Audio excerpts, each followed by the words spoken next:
At 3:17 a.m., glass shattered.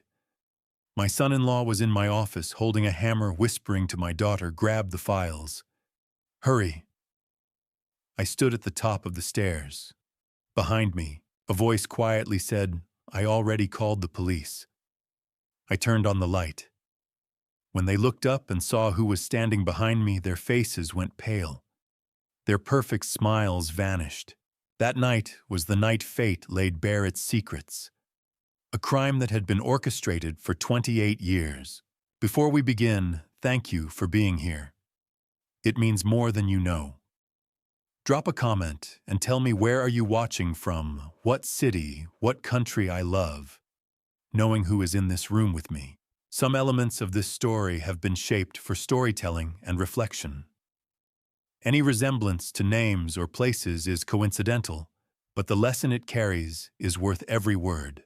The glass shattered at exactly 3:17 in the morning. Not the kind of sound you mistake for the wind. Not a branch scraping the siding or a shutter coming loose in the October breeze. This was deliberate. The heavy, unmistakable crack of something being forced, followed by the low scrape of metal against the doorframe of my back patio. I had been in construction long enough to know the difference between an accident and an intention. And this was intention. I did not move. I lay flat on my back and the dark eyes open, and I listened. Savannah goes quiet in the early hours of autumn, the kind of quiet that turns every sound into something you cannot ignore. And what came drifting up from the first floor through the old bones of this house were two voices. Low, careful, familiar in a way that settled into my chest, like a stone dropping into still water. I was not surprised. That was the strangest part of all. Somewhere beneath the cold clarity of that moment, I realized I had been waiting for this night.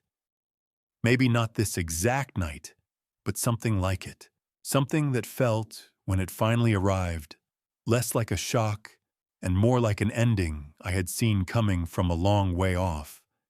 Evelyn was already awake beside me. I could tell by her breathing, too controlled, too steady for sleep. Her hand found mine under the sheets without a word. I squeezed once. Then I sat up. The bedroom doorway filled with a shape, broad, moving without sound. Leonard Cord, 55 years old, retired Savannah PD, and the man I had called at 11 o'clock on a Tuesday night, 2 months ago, when I first understood what was coming. He had shown up the next morning with a duffel bag and moved into the guest room without asking why. That was Leonard. 30 years of friendship, and he still did not need things explained twice. He looked at me and kept his voice to a breath. Already called it in, 2 minutes out.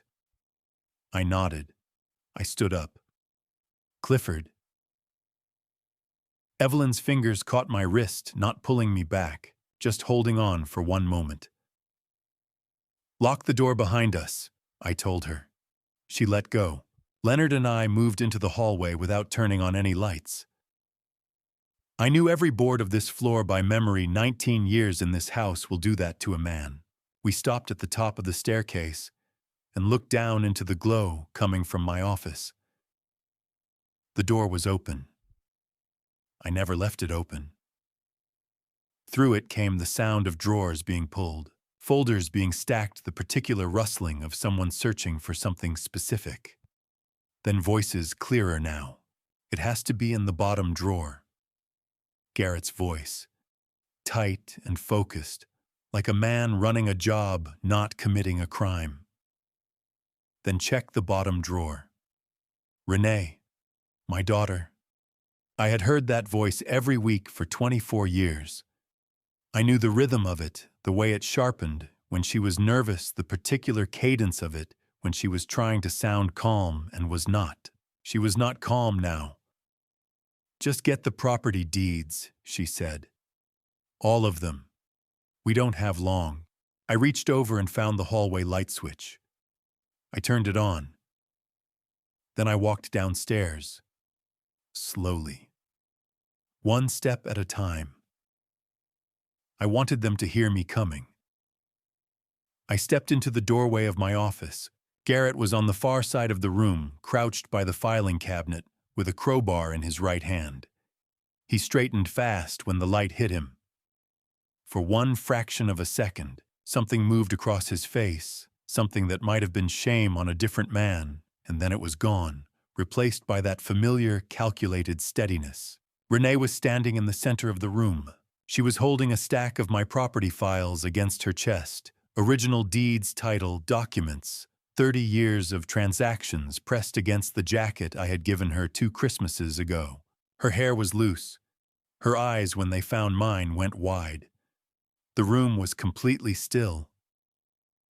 "Dad," she started. "Don't," I said. "One word." She stopped. Leonard filled the doorway behind me. Garrett looked at the crowbar in his own hand, then at Leonard, then set it down against the cabinet. Outside, I could already hear the sirens that long, rising wail of a Savannah PD cruiser moving fast through empty streets. Garrett heard it too. His jaw tightened. "This is a misunderstanding," he said, recovering his smoothness like a reflex. If you'll let us explain." "The cameras have been running since you broke the glass," I said. "Everything in this room has been recorded." The smoothness left his face for good. I looked at Renee. I looked at her the way you look at someone when you are trying to find something you are afraid is no longer there. Her eyes were red. Her hands wrapped around my files were trembling. And I searched. I genuinely searched for the girl who used to fall asleep watching old movies in the living room, who called me every Sunday her first year of college, who cried into my shoulder when her childhood dog passed on a rainy March morning. I did not find her. What I found instead was fear. Unadorned, self-preserving fear, the kind with no guilt underneath it, only the cold calculation of consequences. The blue and red lights swept through the broken patio door, painting slow stripes across the walls of my office. Renee looked down at the files in her hands. Then she set them on my desk. She looked at me one last time, eyes red, hands still trembling, and I held her gaze because I owed her that much, and nothing more. The trembling was not remorse. I had seen remorse in this family. I knew what it looked like, what it felt like, how it moved through a room. This was something else entirely. This was the shaking of someone who had been caught. And the hardest part, the part that sat heaviest in my chest as the officers came through the door, was that somewhere deep down, I had known the difference for a very long time. To understand why that night cut as deep as it did, you need to know what was actually in those files, not the legal descriptions, not the square footage or the assessed values or the tax records going back 30 years. I mean, what those papers represented underneath all of that, the thing that no document has ever found a way to put into words. I came to Savannah in the spring of 1994 with $800 in my wallet, a 10-year-old pickup truck that burned oil like it had made peace with the habit, and no particular plan beyond the bone-deep certainty that I was not going to spend my life somewhere smaller than my ambitions. I was 21 years old. I knew nobody in this city. I rented a room above a dry cleaning shop on Abercorn Street and spent my first 3 nights lying awake under a wobbling ceiling fan, listening to the sounds of a city that did not know I existed yet. Georgia law allows you to sit for your real estate license at 18. I had spent the 3 years before arriving studying for it, the way some men study scripture, with the focused desperation of someone who has decided this is the one door worth pushing through. I passed on my second attempt.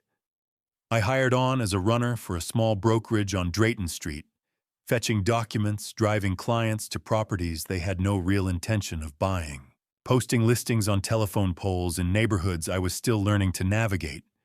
It paid almost nothing. I did not care. Every contract that crossed that office I read. Every clause, every contingency, every paragraph of fine print that most people signed without slowing down. I was building a foundation before I had anything worth building on top of it. The first property I closed on my own was a 2-bedroom bungalow in Ardsley Park, listed at $62,000, sold in 11 days. I remember sitting in my truck afterward with the commission check in my hand, running the math 3 times because I did not trust myself to get it right. It was not a life-changing sum, but it was enough to make me believe I could build one. I met Evelyn in the fall of 1997. The brokerage sent me to set up a table at a community open house event at Gould Elementary School. The kind of neighborhood evening where local businesses came in and teachers walked parents through the building. I was there handing out flyers about a listing 2 blocks away. She was there because she taught 2nd grade and had been asked to greet people at the front door. She looked at my flyer, then at me, and said, "You look like you rehearsed that smile." When I did, I told her. "Is it working?" "Marginally," she said, and then she smiled back. We talked for 40 minutes before I remembered I was supposed to be working. I called her the next afternoon. We had dinner at a restaurant on River Street that was slightly beyond what I should have been spending, but I went anyway. By our 3rd date, I had told her more about my plans than I had told anyone the specific neighborhoods I was watching, the kind of portfolio I wanted to build over the next decade, the long view I was trying to hold on to when the short term was difficult. Most people I had tried to explain this to nodded politely and moved on. Evelyn picked up a napkin and started drawing. "You're thinking about cash flow the wrong way," she said, sketching out a simple diagram. "You're treating it like income. It isn't. It's infrastructure. These properties aren't what you earn, they're what you build with. Look at the difference." She had studied economics for 2 years before switching to education, and she thought in systems the way some people think in stories, naturally, without effort, in a way that cut straight to what mattered. She saw the gaps in my thinking before I did, and she was never unkind about pointing them out. We married in June of 2001 in a small ceremony in Forsyth Park, with the Spanish moss hanging low and about 20 people who mattered to us. I was 28. She was 27. I remember standing there thinking I had somehow managed to find the thing I had not known I was looking for. In the years that followed, Evelyn became the steady hand behind every major decision I made. Not as a business partner on paper, she kept teaching, and she loved it, but as the person who sat across from me at the kitchen table on Sunday mornings, reading through contracts. Before I signed them, finding the details I moved too fast to catch. "This indemnity clause," she said once, sliding a purchase agreement back across the table. "If the buyer walks and you've already committed to the next acquisition, you're exposed. Read the 3rd paragraph one more time before you sign anything." She saved me from more mistakes than I can count. And slowly, over 30 years of early mornings and late negotiations and decisions that kept me awake more nights than I can remember, the portfolio grew. 1 property became 5. 5 became 20. Residential, then commercial, then mixed-use developments in neighborhoods that Savannah had written off and then rediscovered. Every deed in that filing cabinet represented something that had nothing to do with money. It was a morning I drove across town before sunrise to walk a property before anyone else could. A negotiation that ran 4 hours past when it should have ended. A night Evelyn looked up from a spreadsheet and said, "I think you should make the offer. The numbers work." It was 30 years of showing up, and last night, my daughter was standing in the middle of that office, those files pressed against her chest, looking at me like I was the only thing standing between her and something she believed she deserved. But before I tell you what happened after the police left, I need to go back a little further. To a morning 6 years after Evelyn and I married. To a hospital room on the east side of Savannah.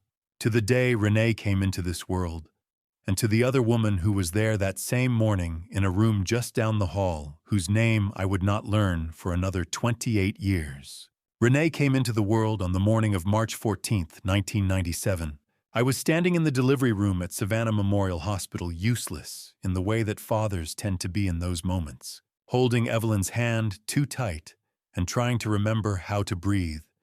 And then suddenly there was a sound that rearranged everything inside me. A cry, small and furious and absolutely certain of itself. The nurse placed her in my arms, and I looked down at this tiny, red-faced, completely indignant human being, and I cried. For the first time in my adult life, I stood in a room full of people and let the tears come without doing a single thing to stop them. I did not care. Nothing in 30 years of living had prepared me for that particular feeling, the sudden and absolute understanding that there was now a person in the world whose existence mattered more to me than my own. "She has your ears," Evelyn said from the bed, her voice worn thin from hours of labor but her eyes bright and steady. "I hope that's the only thing she got from me," I said. Evelyn laughed a short, exhausted sound and held out her arms. I placed Renee carefully, the way you handle something you are terrified of dropping, and watched Evelyn settle her daughter against her chest. Evelyn looked down at her with an expression I had never seen on anyone's face before, and have not seen since. Complete. That was the only word for it.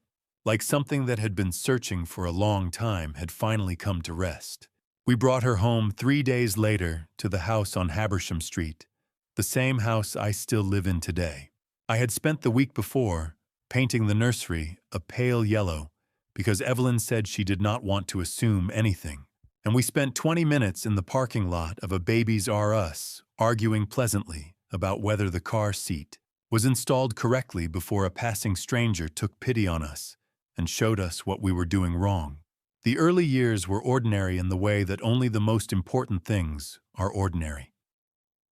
Renee was loud and stubborn and curious about everything within reach. She pulled the books off the low shelves and chewed on the corners. She figured out how to climb out of her crib at 18 months, and we found her sitting in the hallway at 2 in the morning, perfectly content having a conversation with no one in particular. "She gets that from you," Evelyn told me. "The climbing or the talking to herself. Both."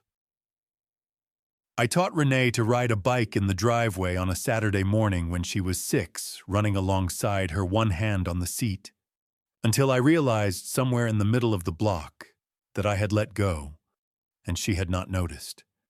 She rode to the end of the street, turned around, and came back with her chin up and her eyes wide, not quite believing it had happened. "Did you see that?" she called out. "I saw it," I called back. She rode that bike until the wheels fell off. I drove her to Gould Elementary on her first day of school, the same school where I had once handed out flyers and met her mother. She sat in the back seat very quietly the whole way there, which was unusual enough that I kept checking the rearview mirror.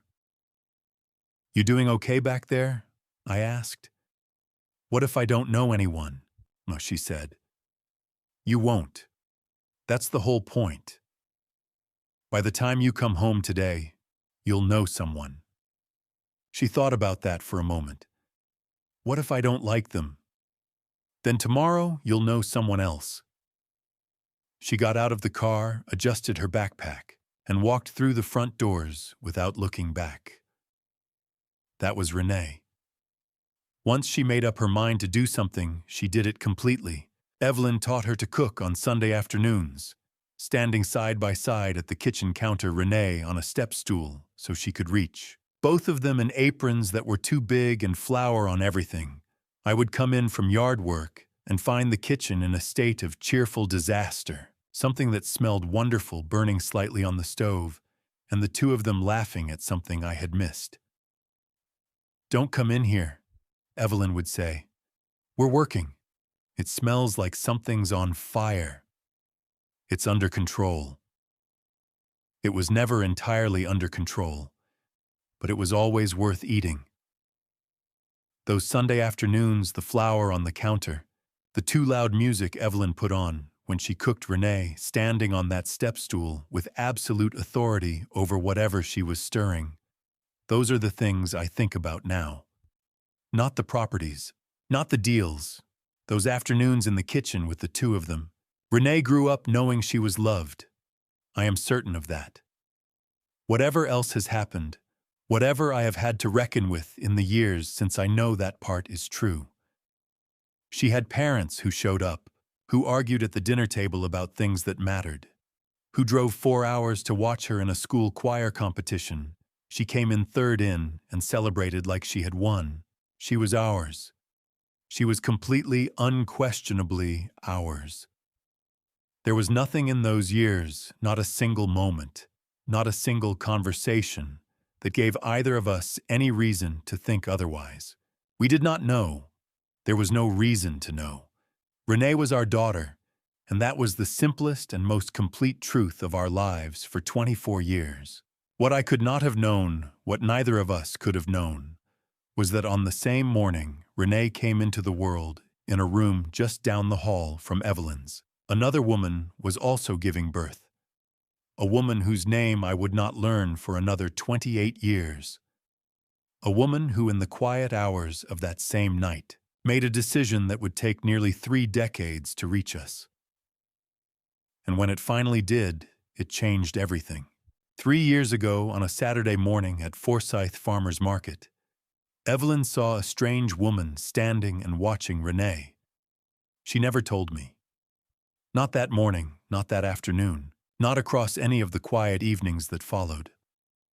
I only found out later when later had already become too late to matter in the way I wished it had. That particular Saturday, I stayed home. Warren Oglesby had called the evening before about a title discrepancy on a parcel near Thunderbolt Routine, he said, but it needed reviewing before Monday.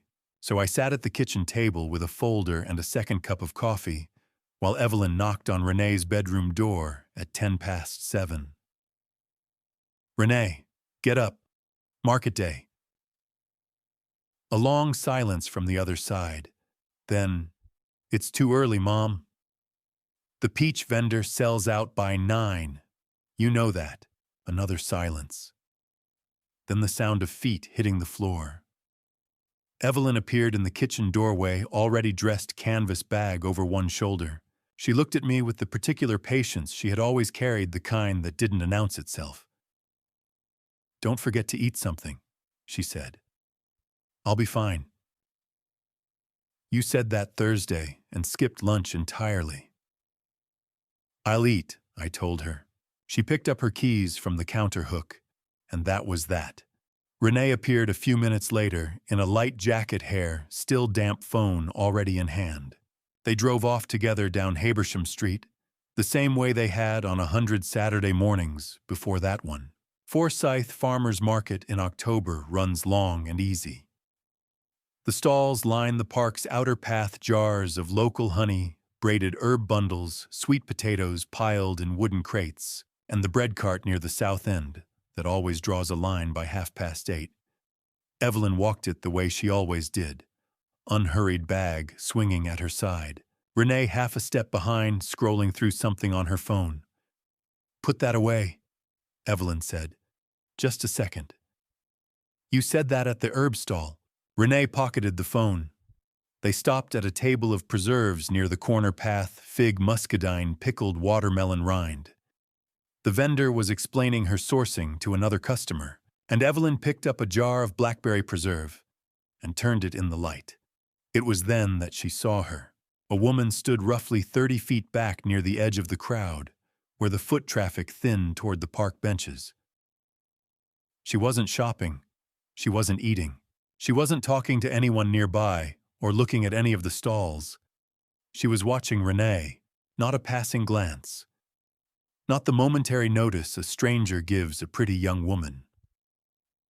She was watching her the way a person watches something they have rehearsed in their mind, fixed, deliberate, still in a way that had no ordinary explanation. Evelyn set the jar down slowly. The woman was somewhere near 50. A plain gray coat, dark hair pulled back from her face, no bag in hand. She stood with her weight slightly forward, as though at any moment she might step closer. But she didn't. She only watched. Renee, still facing the preserves table, had no idea. Evelyn put her hand on Renee's shoulder. "Come look at the bread cart. I want to see if they have the rosemary loaf." "You don't even like rosemary loaf." "I'm thinking of trying it."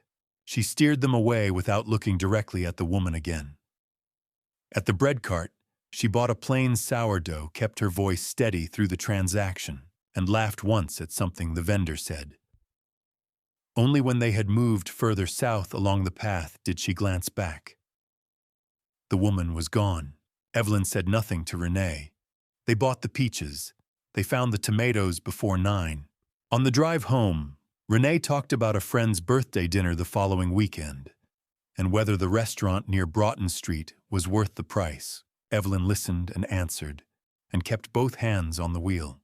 That night, after Renee went upstairs and the house quieted, Evelyn opened a fresh notebook, the small brown one she used for household notes, and wrote on the first blank page: date, time, location, a physical description of the woman, and 2 photographs taken from hip level while pretending to check her own phone.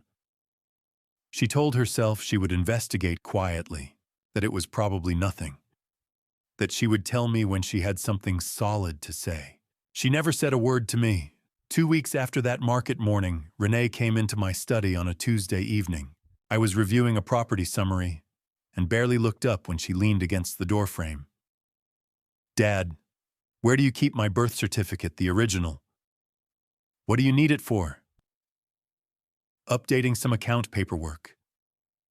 I looked through the box in my closet and it wasn't there. I set my pen down. "Could be in the filing cabinet here, or the storage boxes from when we moved things around upstairs a few years back. I'll look through it this weekend." She nodded. "No rush. Just let me know when you find it." "Will do." She pushed off the doorframe and walked back down the hall without another word.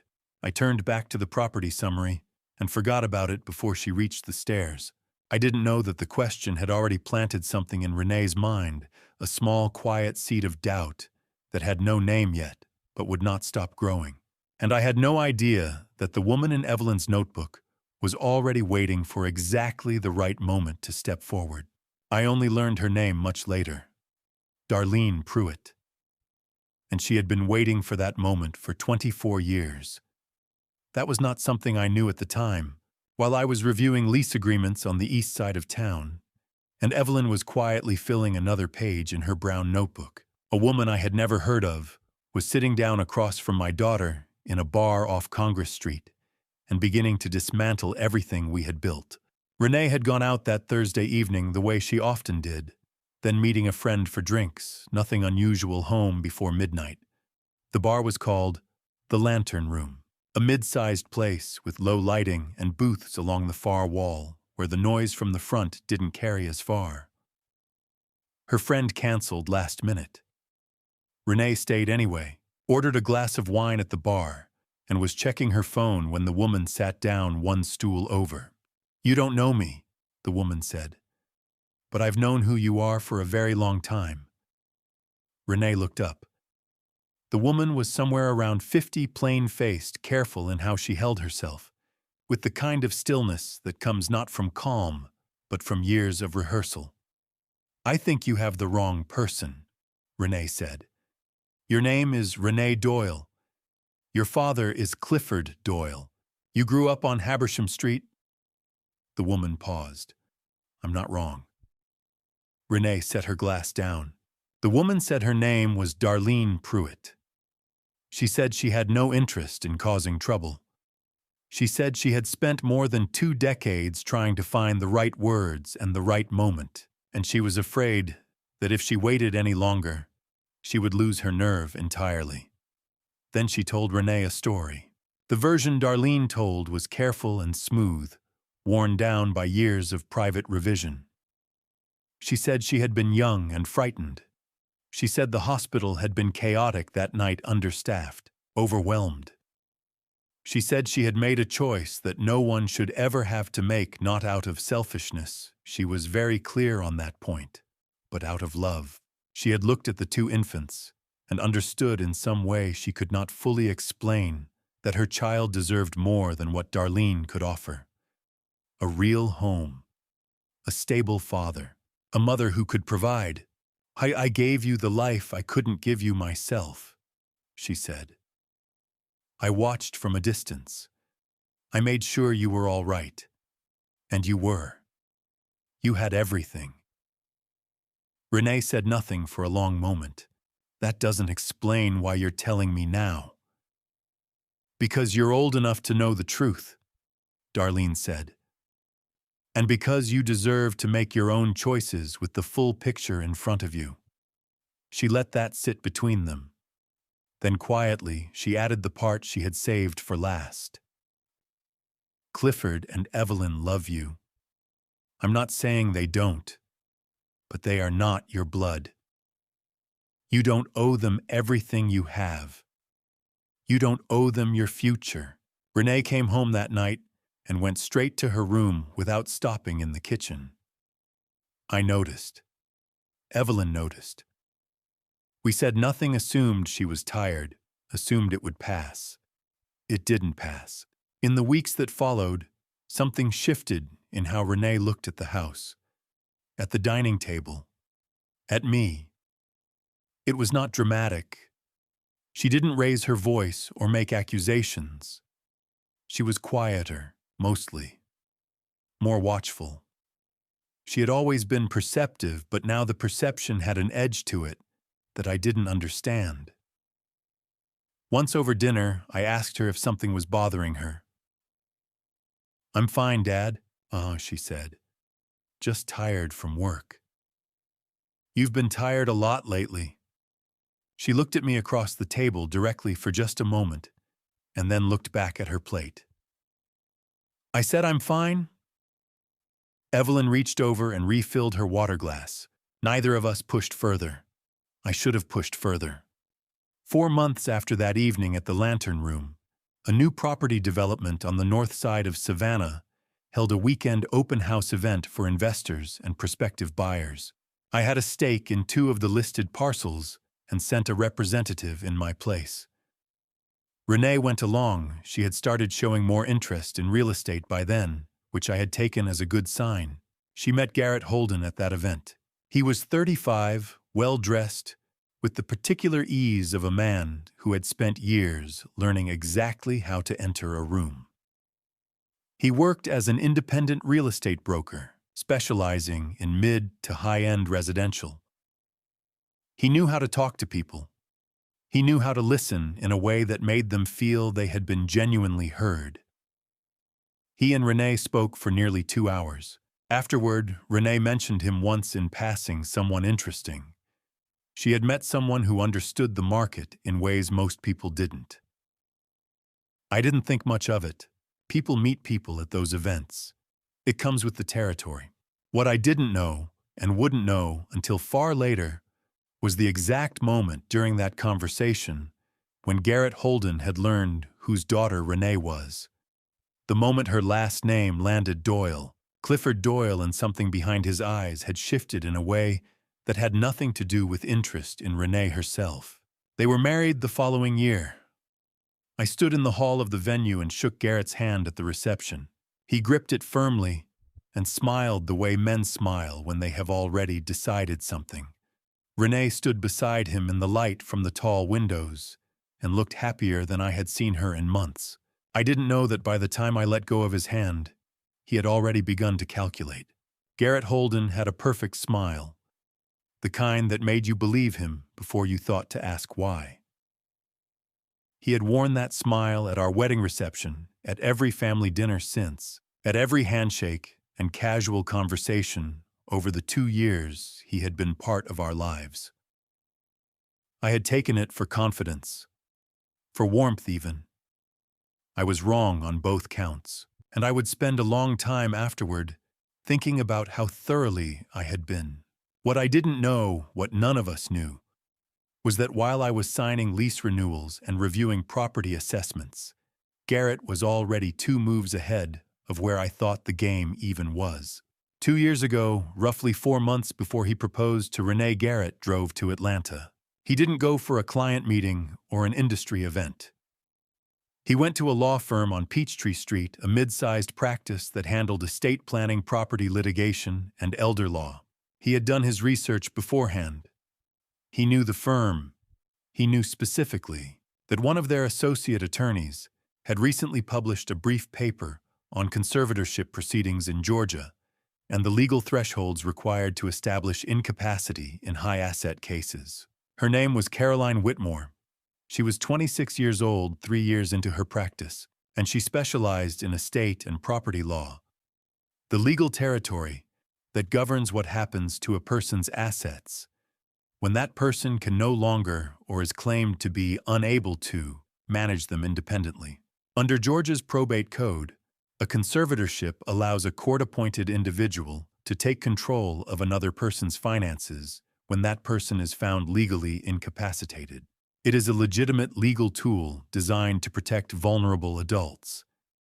It is also in the wrong hands one of the more effective instruments for stripping a competent person of everything they own. Garrett walked into Caroline's office with a briefcase, a pressed shirt, and a case file he described as hypothetical. "I'm working on behalf of a family," he told her. "There are concerns about an elderly relative's decision-making capacity. Some large transactions have been made recently that the family considers impulsive. We're exploring whether a conservatorship petition might be appropriate." Caroline listened. She asked the standard questions: nature of the transactions, medical history, existing power of attorney arrangements. Garrett answered smoothly, with just enough vagueness to keep things plausible and just enough detail to make the consultation productive. "You'd need a formal capacity evaluation by a licensed physician," Caroline explained, leaning back slightly in her chair. "The probate court in the county of residence handles these petitions. The burden of proof sits with the petitioner. You'd need to demonstrate that the individual cannot manage property or financial affairs effectively, not simply that the family disagrees with his choices." "Understood," Garrett said. "And if the petition were granted, what does the conservator have access to?" "All financial accounts, real property holdings, investment assets. The conservator acts as a fiduciary and must report to the court annually. But yes, full administrative control." He nodded as though absorbing a technical point. "Batu, what about property that the individual owns, outright no lien? Would those transfer under the conservator's authority?" "They would fall under conservatorship management, yes." Garrett smiled and made a note. He left that afternoon with 3 pages of detailed legal guidance and an invoice for a standard consultation fee. What he did not leave with was any suspicion from Caroline, not yet. That came 8 days later. Caroline had a habit she had developed early in her career, cross-referencing any specific property addresses mentioned in case discussions against public county records. It was not required. It was simply due diligence, a reflex built from years of working in a field where details that seemed incidental often weren't. The address Garrett had referenced, described as belonging to the hypothetical elderly relative, appeared in Chatham County property records under the name Clifford M. Doyle. She ran the name. Clifford Doyle was 51 years old, a long-established real estate developer in Savannah with no public record of cognitive impairment, no recent medical filings, and no existing legal proceedings against his estate. He was by every available public indicator a fully functioning and financially active individual. Caroline sat with that for a long moment. Then she pulled up Garrett Holden's business registration. Independent broker, active license, no disciplinary record, clean on the surface. But the gap between what he had described and what the public record showed was not a gap that could be explained by legitimate family concern. She picked up the phone and called Douglas Fenn. Douglas Fenn was a former litigator in his early 60s, semi-retired, who now worked as private counsel to a small roster of long-term clients in the Savannah area. Caroline had encountered his name once in a property dispute filing. She did not know him personally, but his name was attached to Clifford Doyle's business filings as legal representative of record. "Mr. Fenn," she said when he answered. "My name is Caroline Whitmore. I'm an attorney in Atlanta. I need to flag something to you regarding one of your clients, and I want to be careful about how I do it." There was a pause on the line. "I'm listening," Fenn said. What none of us knew at the time was what Garrett had already done by the day he walked into that Atlanta office. 3 weeks earlier, Garrett had arranged a private meeting with his cousin Bryce Holden, a man who operated on the outer edges of legitimate finance, facilitating transactions that required flexibility about documentation. Bryce was 41, unmarried, and owed Garrett several significant favors. Using a forged signature on a deed of trust, Garrett had placed a mortgage lien on a residential property on the east side of Savannah, a property that Clifford owned outright and free of any encumbrance. The lender was a private hard money firm that asked few questions when the paperwork looked clean. The amount drawn was $380,000, wired within 6 business days to an LLC registered in Delaware under a name that had no visible connection to either Holden. Garrett had used most of it to reduce a debt he had been carrying for over a year. The rest he moved carefully in amounts small enough to avoid automatic federal reporting thresholds. Clifford Doyle had no idea the lien existed. I didn't know anything about Caroline Whitmore then. I didn't know who she was, or why she had chosen to pick up the phone instead of simply closing the file and moving on. I only learned later what that single call had set in motion. What I knew was this: Douglas Fenn called me 2 days after that conversation. He didn't tell me everything. He told me enough to know that someone had been asking questions about my estate and that I should start paying closer attention to what was happening around me. I didn't know her name. I didn't know her face. But whatever had made Caroline Whitmore make that call instead of staying silent, that decision changed everything. In the middle of all the cold calculations of adults, there was an 8-year-old girl sleeping in the room next door. Or she was supposed to be sleeping. That was the part no one accounted for. I want to tell you about Hazel before I tell you what she did, because what she did only makes sense when you understand who she was. Hazel Holden was 8 years old in the winter of 2024. She had her mother's dark eyes and a gap between her front teeth that she had not yet grown into. She wore her hair in 2 uneven braids most days, because Renee's housekeeper, a quiet housekeeper Garrett had hired without consulting anyone, was the one who did them each morning. Renee was usually still in her robe when Hazel left for school. Garrett was usually not home at all. Their house on the north side of Savannah was large and well-furnished, and full of things that cost a great deal and meant very little. There was a television in every room. There was a playroom with toys still in packaging from the previous Christmas. There was a chef's kitchen where almost nothing was cooked because Renee ordered most meals in, and a dining table that seated 8, where the 3 of them rarely sat together. Hazel was not unhappy in the way that unhappy children usually are. She didn't cry, often didn't complain, didn't ask for things she knew she wouldn't get. She had simply learned very early to find her warmth elsewhere. She found it at our house. Every other weekend, Evelyn would call Renee on a Friday afternoon and ask if Hazel could come stay. Renee always said yes without much discussion. Garrett said nothing at all. By 5 o'clock, Hazel would appear at our front door with a small bag and that gap-toothed smile, and the house felt different the moment she walked in. Evelyn kept a drawer in the kitchen specifically stocked with the things Hazel liked, the particular brand of apple juice she preferred, the mini chocolate chips for the cookies they made together on Saturday mornings. They had a routine. Hazel stood on a step stool beside the counter Evelyn measured and Hazel poured.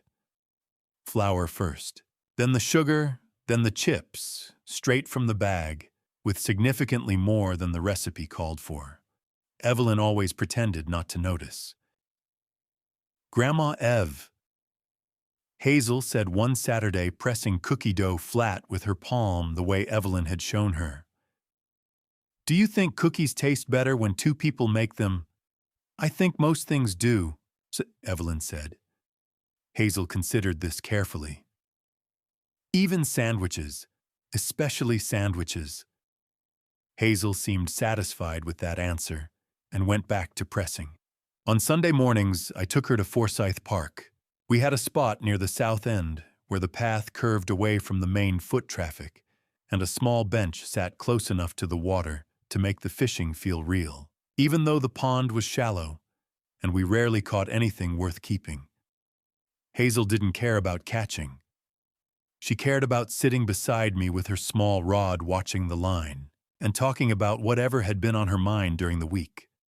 Grandpa Cliff, she said one morning, squinting at the water. Why do fish just stay still sometimes? Waiting, I told her. They're very good at waiting. Is that hard? Only when you want something badly enough. She thought about that for a moment, then leaned her head briefly against my arm before sitting straight again, as though she had given herself only a small allowance of it. I called her Little Sparrow. She had started calling me Grandpa Cliff somewhere around age 5 and never switched to anything else, which suited me fine. The night it happened was a Wednesday in late January. Garrett came home after 11. I only know the details because Hazel told me later in pieces the way children tell things, not all at once, but in small disclosures spread across several conversations, each one offered carefully, as though testing whether it was safe to continue. She had been in bed, but not asleep. She heard the front door, then voices in the hallway below. Garrett's voice first low, then louder. Then Renee's sharper than usual. Hazel said she pulled her blanket up and lay very still the way she had learned to do. She heard the words through the gap at the bottom of her door. Your house. Your land. Nobody can stop us now. She didn't understand all of it. She understood enough. She understood that something was wrong in the way children understand things, not through reasoning, but through the stomach, through the particular quality of silence that follows. Raised voices when the people raising them remember there is a child upstairs. The voices stopped. Doors closed. The house went quiet. Hazel lay awake for a long time. The following Saturday, she arrived at our house with her small bag and her uneven braids, and behaved exactly as she always did. Helped Evelyn with the cookies, watched cartoons in the afternoon, asked me twice about the fish in the park. I noticed nothing different. That was how well she managed it. Sunday morning before I drove her home, she hugged me at the front door. Nothing unusual about that. What I didn't feel was the small fold of paper she pressed into the side pocket of my jacket as she pulled away. I found it that evening in my office. The paper was torn from a spiral notebook, uneven at one edge. The handwriting was large and careful, the letters slightly uneven the way third-grade handwriting is the effort of a child, trying very hard to make each word legible. Dear Grandpa Cliff, Daddy said something bad about your house.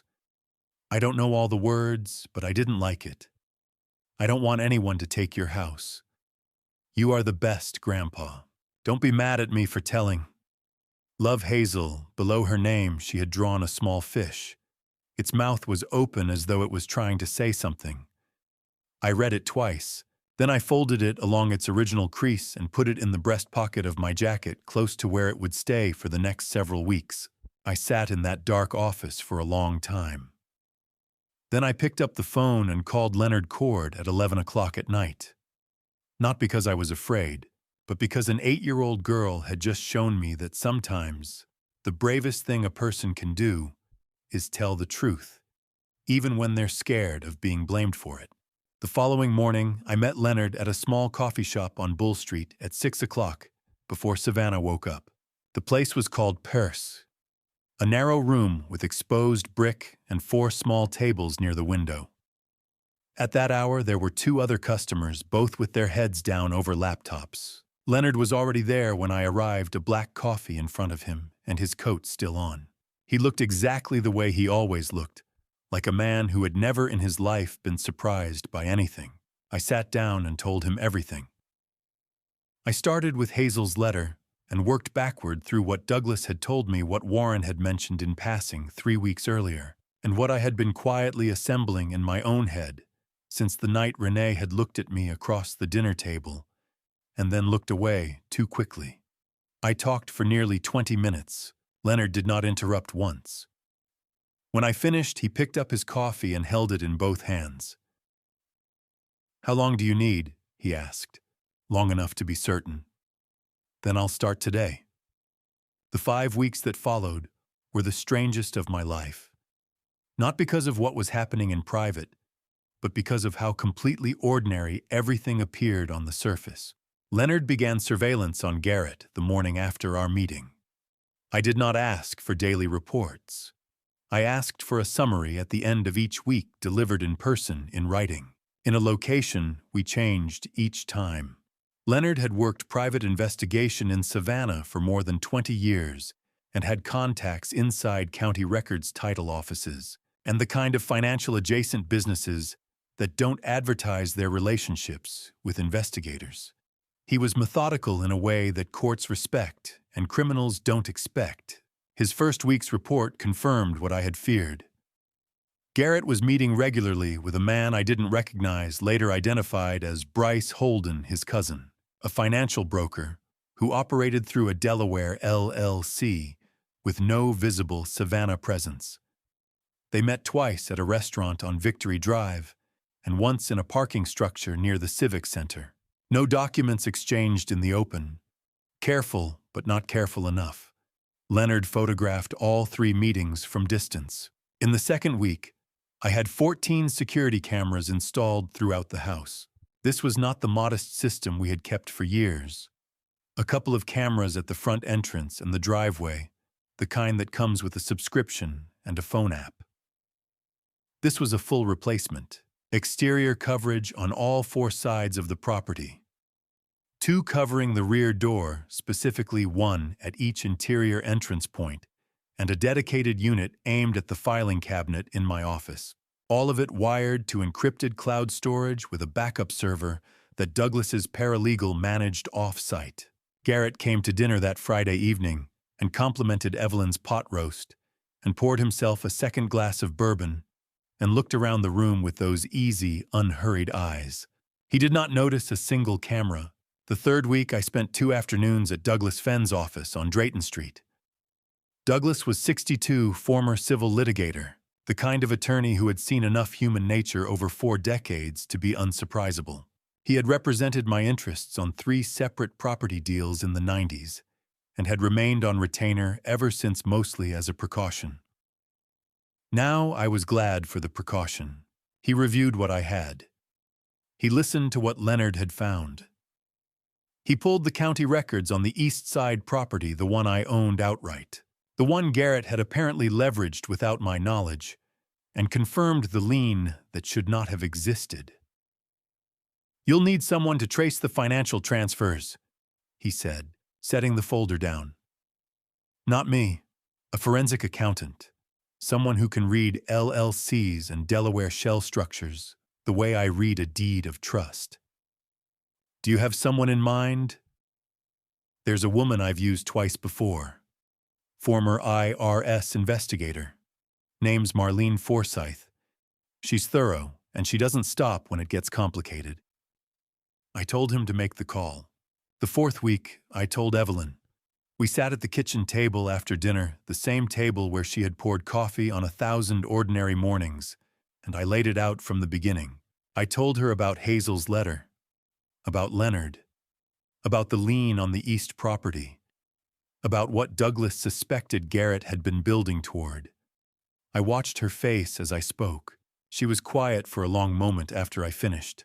Then she stood, walked to the hallway closet, and came back with a small brown notebook.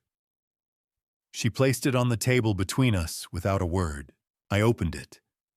The first entry was dated 3 years earlier. Forsyth Farmers Market, a Saturday morning. A physical description of a woman who had been watching Renee. 2 photographs printed small and taped to the page.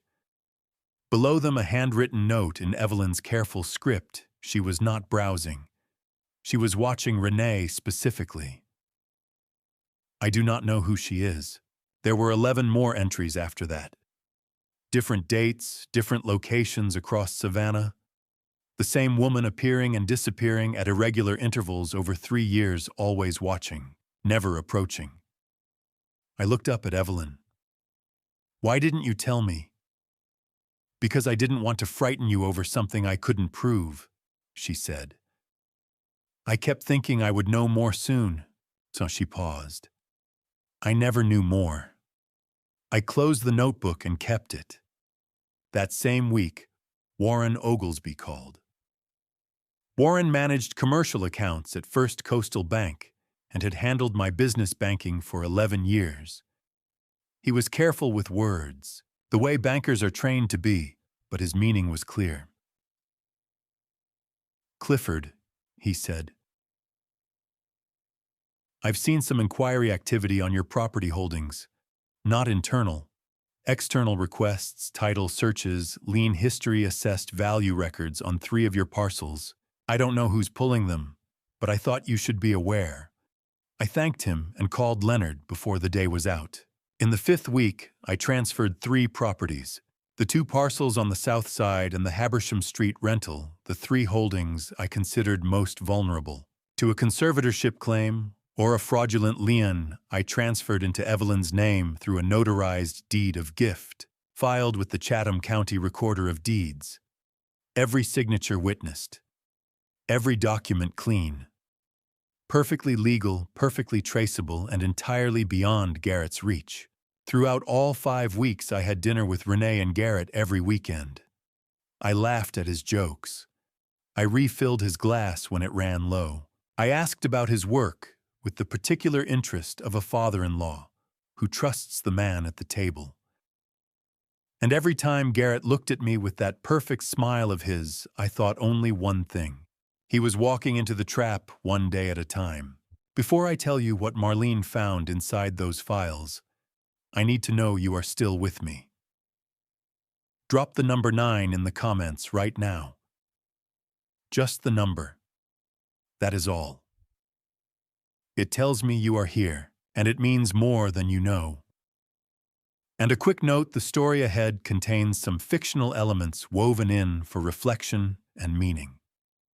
If that is not for you, no hard feelings. But if you are staying, what Marlene is about to put on that table will change everything. Douglas introduced Marlene Forsyth on a rainy afternoon in his office on Drayton Street. She shook my hand and said immediately, "Show me everything. I'll find it all." She wasn't the kind of person who needed to fill silence to command it. Marlene Forsyth was 52 years old. With close-cropped silver hair and reading glasses, she wore pushed up on her head until the moment she actually needed them. She had spent 21 years in the IRS Criminal Investigation Division, the branch of the federal tax agency that does not concern itself with honest mistakes or clerical errors.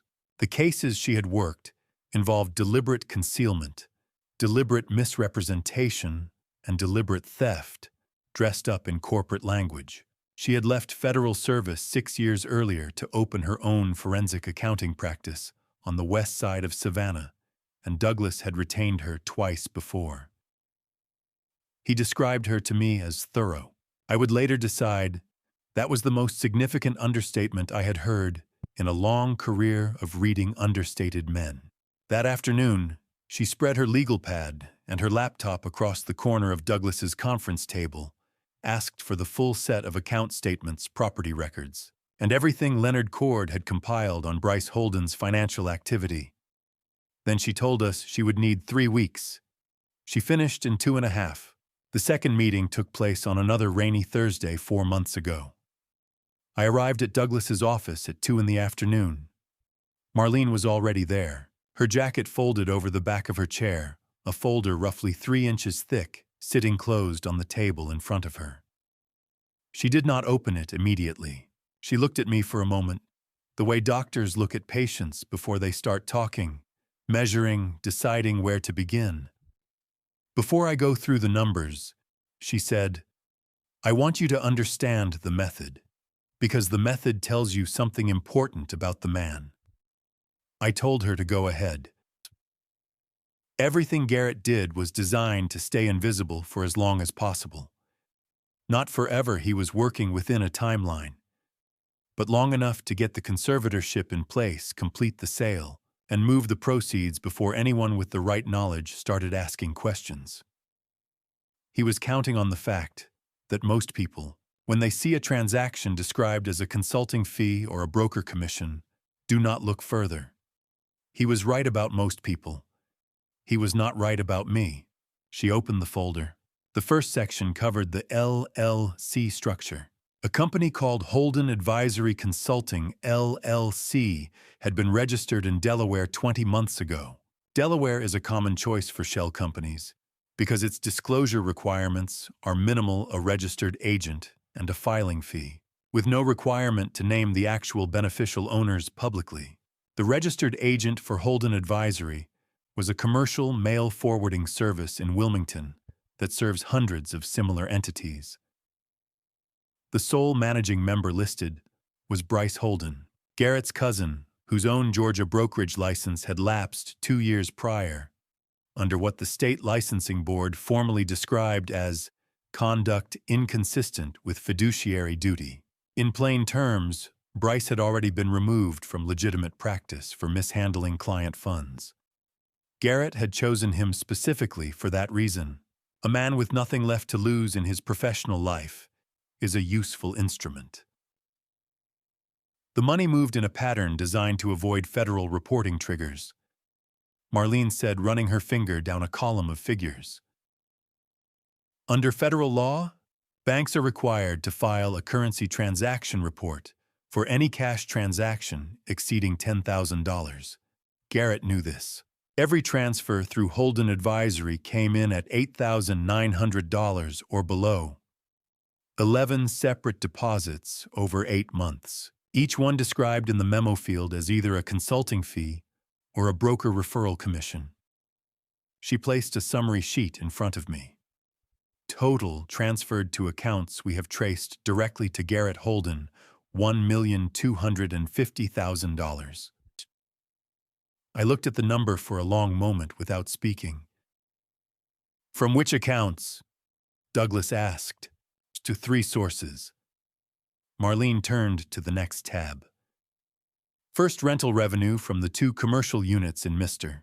Doyle's Whitaker Street building was quietly rerouted through a payment processing account that Garrett had added himself as an authorized manager. Your property manager at that building, a man named Stuart Bowen, processed the authorization change without flagging it to you.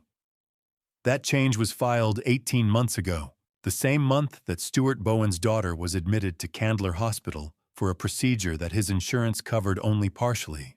The outstanding balance ran to approximately $40,000. She said it without emphasis, the way she said everything, but the meaning was clear enough. "You're saying Garrett paid the bill?" I said. "I'm saying the timing is notable. Whether that constitutes a formal agreement is a matter for the investigators and ultimately the courts." Douglas wrote something on his notepad. I filed Stuart Bowen's name away and said nothing further about him. The second source, Marlene continued, was the refinancing of the East Side residential property on Paulson Street. The property we already know involved a forged deed of trust signature. $380,000 from that transaction went directly to retire a private debt Garrett had been carrying with a hard money lender. The third source involved 2 additional lien placements on parcels you own in the Ardsley Park area. Smaller amounts, same method, forged signatures, private lenders, no connection to your actual banking relationships. I leaned back in my chair. In 30 years of real estate development, I had built, sold, refinanced, and restructured more properties than I could count from memory. I understood leverage. I understood debt. What I was looking at was not leverage. It was systematic dismantlement, patient, methodical, and conducted entirely in my name without my knowledge. The second section of Marlene's folder covered Pinnacle Property Group. Leonard Cord had flagged 2 meetings between Garrett and an outside party during his surveillance, a man in a gray suit, who arrived both times in a rental car with Charlotte, North Carolina plates. Marlene had followed the financial thread further than Leonard's camera could reach. There were 14 emails between Garrett Holden and a senior acquisitions director at Pinnacle Property Group, a commercial real estate firm headquartered in Charlotte, with a portfolio of mid-size holdings across Georgia, South Carolina, and Tennessee. The correspondence had begun 11 months ago. In those emails, Garrett had represented himself as the authorized agent for the Clifford M. Doyle property portfolio, a description he had invented entirely, supported by no document I had ever signed and no authority I had ever granted. He had provided Pinnacle with professional property assessments, title histories on 7 separate parcels, and a proposed aggregate sale price. $18,500,000. Marlene set the printed email chain on the table. 14 pages. I read the most recent message dated 6 weeks before that afternoon from the Pinnacle Acquisitions Director to Garrett. We are prepared to move forward, pending submission of the conservatorship order or equivalent legal authorization. Please advise on timeline. He had already negotiated the sale, Marlene said. The price was agreed. The buyer was ready. The only remaining requirement was legal authorization to sign on your behalf, which the conservatorship petition was designed to provide. Douglas looked at me across the table. Neither of us spoke for a moment. He sold everything, Marlene said. All that remained was your signature or the signature of whoever the court appointed to act in your place. The rain moved against the windows in a long, steady sheet. I looked at the folder, then at Marlene. Why does he need the money this badly? I asked. A man doesn't build something this complicated just to pay off a mortgage. She looked at me. A pause, brief, deliberate, the first hesitation she had shown across 2.5 weeks of work. She reached into the back section of the folder and placed one more sheet on the table between us. It was a wire transfer record. The originating account belonged to a financial entity registered in the Cayman Islands. The receiving account was a personal account held by Garrett Holden. The amount was $400,000 transferred in a single transaction 14 months ago. Below the wire record, Marlene had clipped a single handwritten note to herself. 4 words. This money wasn't free. The sheet Marlene had placed on the table was Leonard Cord's surveillance report, 3 months of watching Garrett Holden. I had seen portions of it before delivered in weekly summaries, but Marlene had cross-referenced Leonard's field observations against the financial records and assembled something more complete than either document alone. Reading them together was like watching 2 separate photographs develop into a single image. The picture was not one I had wanted to see. Leonard had first noticed the pattern in the 2nd week of his surveillance. Garrett left the house on Tuesday and Thursday evenings, always between 8 and 9 o'clock, always driving himself in the gray sedan he kept for personal use, rather than the leased vehicle he used for client meetings. He drove south toward the river, not toward the restaurant districts or the office corridors where a real estate broker might reasonably have evening business.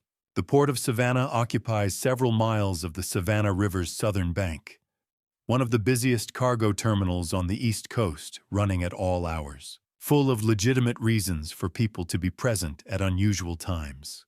Leonard had photographed Garrett at the terminal access road on 4 separate occasions over 6 weeks, each time meeting the same 2 men.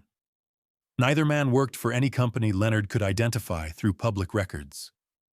One drove a vehicle registered to an LLC in Miami, The other paid cash for everything within a 2-mile radius, which Leonard knew because he had followed him long enough to observe the habit.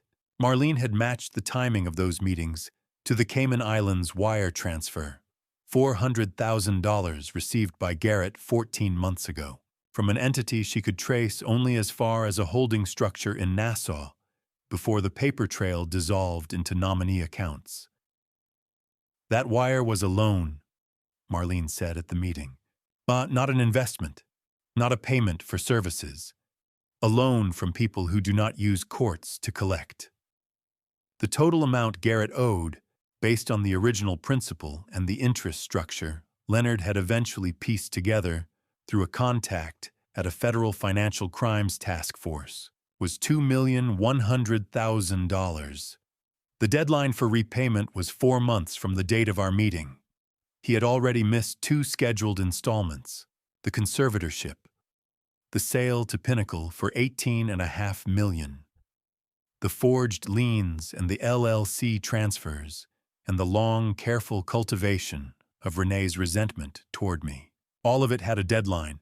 All of it was driven not by greed in the ordinary sense, but by something closer to desperation, the particular recklessness of a man who has borrowed from people who do not accept explanations. Stuart Bowen had managed my Whitaker Street property for 11 years.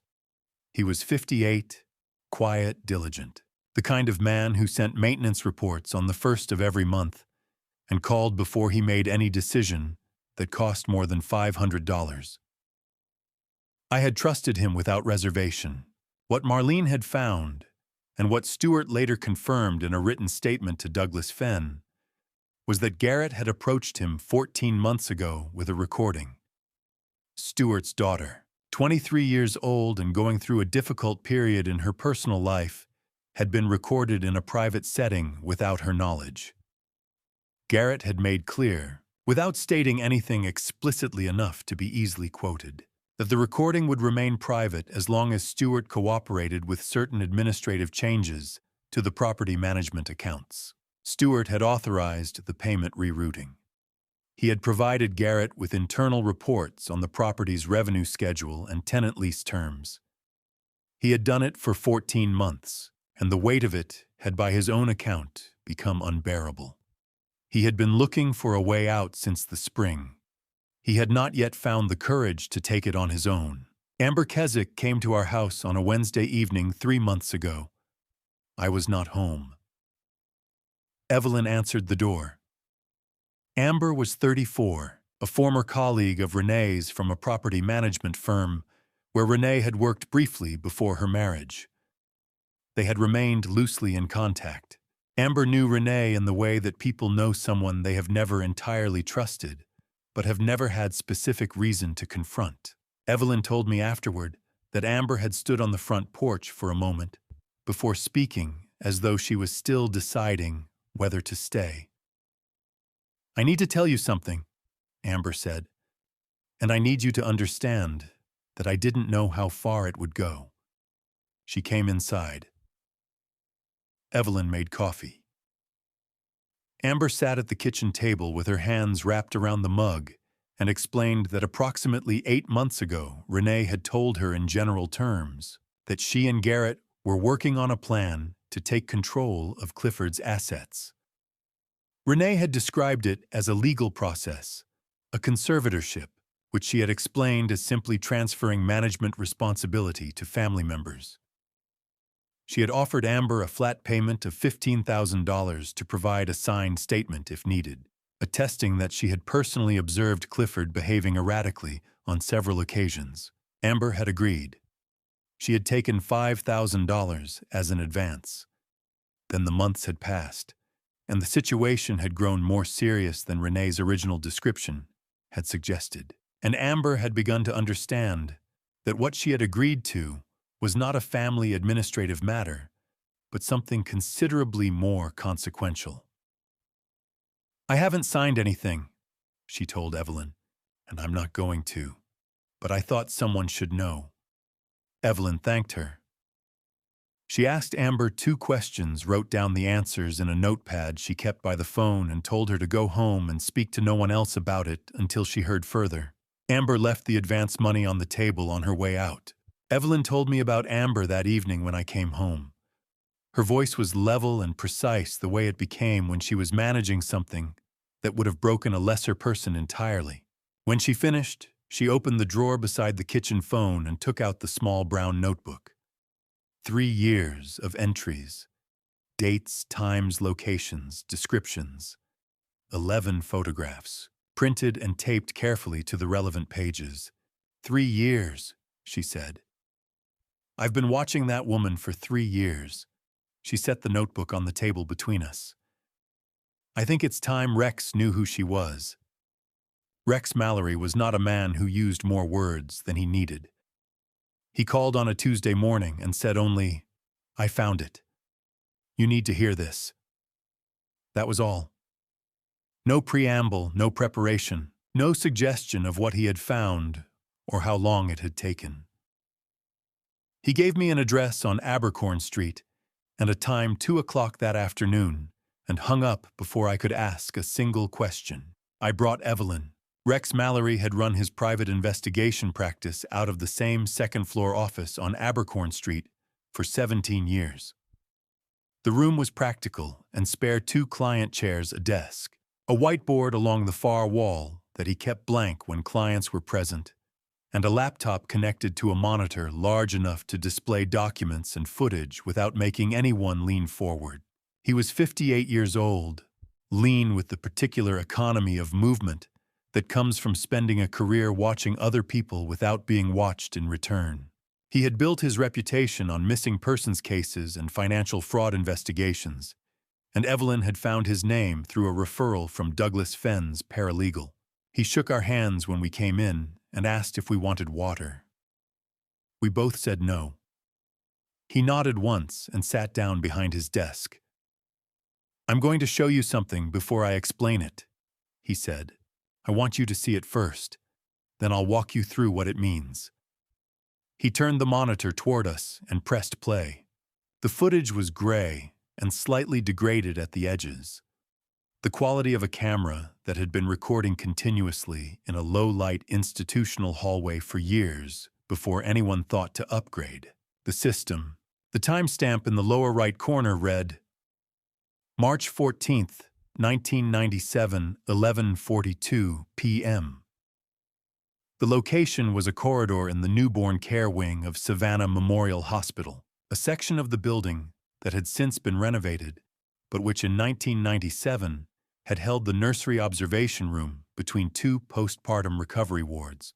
Rex had found it through a retired medical technician named Harold Voss, who had worked at the hospital from 1989 to 2021, and had been part of the team that digitized the institution's historical security archive in 2019, a project undertaken as part of a federal grant to modernize medical record infrastructure. Voss had retained a personal backup drive of the archive files as a matter of professional habit, a practice that was not authorized, but was not uncommon among technicians of his generation, who had spent careers watching institutions discard things they later wished they had kept. Rex had located Voss through 2 weeks of careful contact work. Voss had required 3 conversations before he agreed to allow Rex to review the relevant footage. He had not provided a copy. He had allowed Rex to watch it twice and had permitted a single recorded playback on Rex's own device. The footage showed a hallway. At 11:42 p.m. a figure appeared from the left side of the frame. A woman somewhere in her mid-20s wearing a hospital gown and non-slip socks, moving with the careful slowness of someone who had recently given birth and was not supposed to be out of bed. She stopped outside the nursery window and looked in. The nursery held 2 infants in adjacent bassinets, both girls both born within hours of each other that same day. The bassinets were positioned close to the window, within the visible range of the camera angle. The woman stood at the window for approximately 4 minutes. She looked at one infant, then the other, then back again. Then she opened the nursery door, The nursery was unmanned between 11:30 and midnight, Rex said quietly.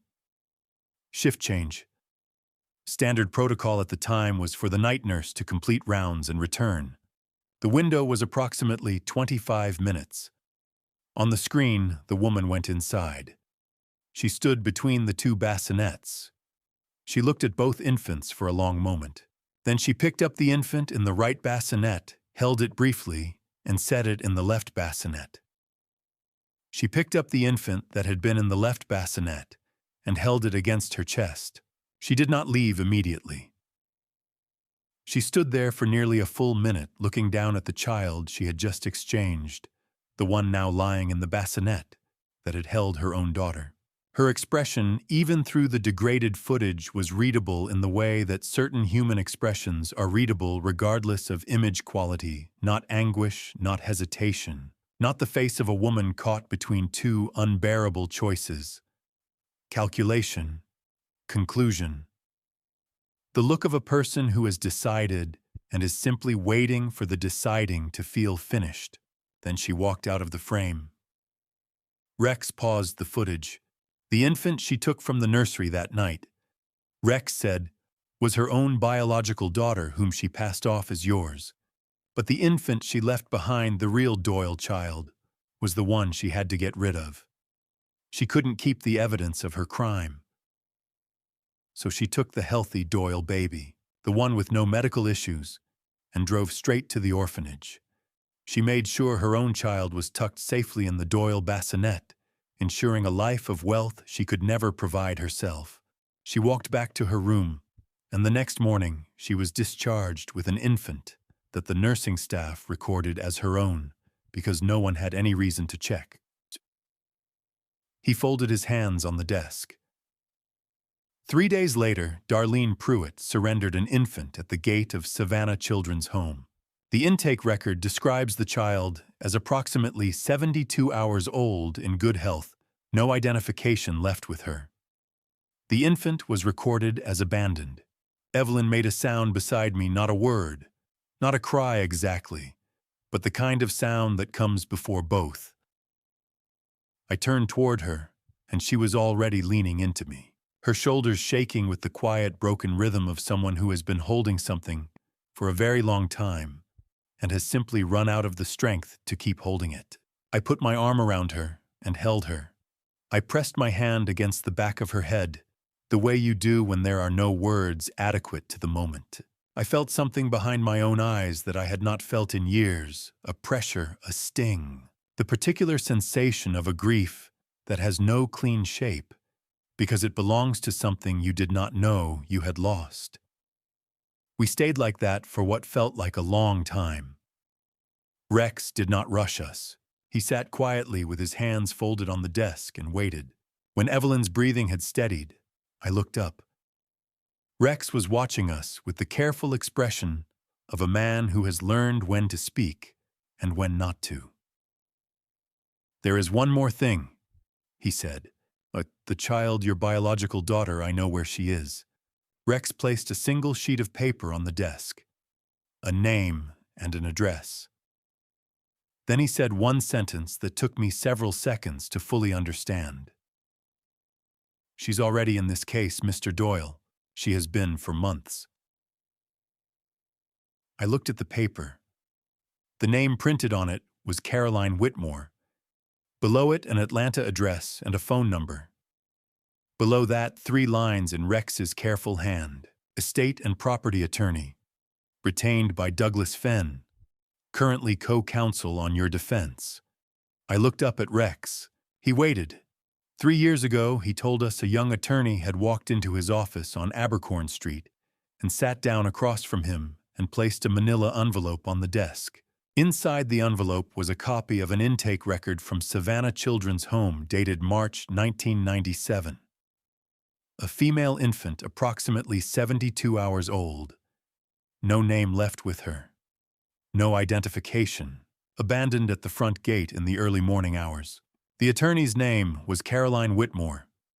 She was 25 years old at the time, 3 years out of law school, and she had known since the age of 9 that she was adopted. Her parents, Professor Edmund Whitmore, who taught constitutional law at the University of Georgia, and Dr. Sylvia Whitmore, a physician in Athens, had told her the truth, with the particular gentleness of people who believed that honesty delivered with love was a form of protection. They had told her what they knew, which was very little. A children's home in Savannah, a March morning an infant left without a note. Caroline had grown up with that absence the way some people grow up with a scar, not debilitating, not defining, but always present at the edge of awareness. She had gone to law school partly, she told Rex, because she believed in documentation, in records, in the idea that every human event, no matter how deliberately obscured, leaves something behind that can be found if you look carefully enough. She had been looking for 10 years. She had searched public adoption records, contacted the children's home 3 times, engaged a genealogy research service, and submitted a DNA profile to 2 different ancestry databases without a match. She had reached every dead end that a person can reach through legitimate means, and had finally decided to hire a professional. Rex had taken the case. "I spent 8 months on it," he said. "Hospital records from 1997 are incomplete, a lot was paper-based, and the archiving wasn't consistent. I found the intake record from the children's home, but couldn't trace it backward to a specific birth record. I identified 2 female births at Savannah Memorial on March 14th of that year, but the corresponding names in the delivery records had gaps I couldn't fill. I told her I needed more time." The case went quiet. He paused. "Then your wife called me, and she gave me the notebook. The notebook had contained the photographs. The photographs had given Rex a face. The face had matched one of the 2 names from the 1997 delivery records, Darlene Pruitt, and that name had opened the archive that Harold Voss's backup drive had been holding for 3 years, without anyone asking the right question. 2 separate investigations running in parallel had converged on the same point. The same hospital, the same night, the same corridor. Rex folded his hands on the desk. "What I didn't know when I took Caroline's case 3 years ago," he said, "was the identity of the second mother. The records only gave me a partial, a first initial, and a last name that had been transcribed incorrectly in one of the files. It wasn't until I had Darlene Pruitt's full record in front of me that I could cross-reference and confirm the other birth that night." He looked at me steadily. "Evelyn Doyle. March 14th, 1997, female infant, delivered at 11:17 p.m. The room was very still. "The child Darlene Pruitt took from that nursery," Rex said. "Han is the woman who called Douglas Fenn from Atlanta 8 months ago to tell him that someone was building a fraudulent conservatorship case against one of his clients." He paused. "She was protecting you before either of you knew she existed. I have replayed that moment many times since." The particular quality of the silence in Rex's office on Abercorn Street, the way the afternoon light came in at an angle through the blinds and lay in pale strips across the desk between us, Evelyn's hand finding mine again as it had during the footage, and holding tighter this time. Caroline Whitmore had refused Garrett Holden's consultation and called Douglas Fenn because she had looked at a property address in a case file and recognized that something was wrong. She had done it because that was who she was, because Edmund and Sylvia Whitmore had raised a person who could not see an injustice forming and simply look away. She had done it without knowing that the man she was protecting had spent 28 years grieving a daughter he didn't know he had lost. She was 28 years old. She specialized in estate and property law. She had spent 10 years trying to find out where she came from, and for the past 8 months, she had been sitting across a conference table from Douglas Fenn, building a legal case to protect her biological father's life's work without any of us knowing what she was. I felt something in my chest that I did not have an immediate word for. Not grief exactly, though grief was part of it. Not joy, though that was part of it too. Something older and heavier than either the particular sensation of understanding all at once. That a loss you thought was permanent had in fact been slowly working its way back toward you through a series of choices made by a person you had never met. My eyes were wet. I didn't try to manage it. Evelyn was looking at me. Her eyes were still red from the footage, but there was something in them now that I had not seen in a very long time. Something quiet and luminous that had no business existing in the middle of everything we were carrying. Rex let the silence hold for another moment. Then he said, "What would you like me to do next?" I looked at Evelyn. She looked back at me. "Not yet," I said. "Wait until the trial. I need her there as our attorney before she knows anything." Rex studied me for a moment. Then he nodded once. "Understood," he said. I chose a Friday evening.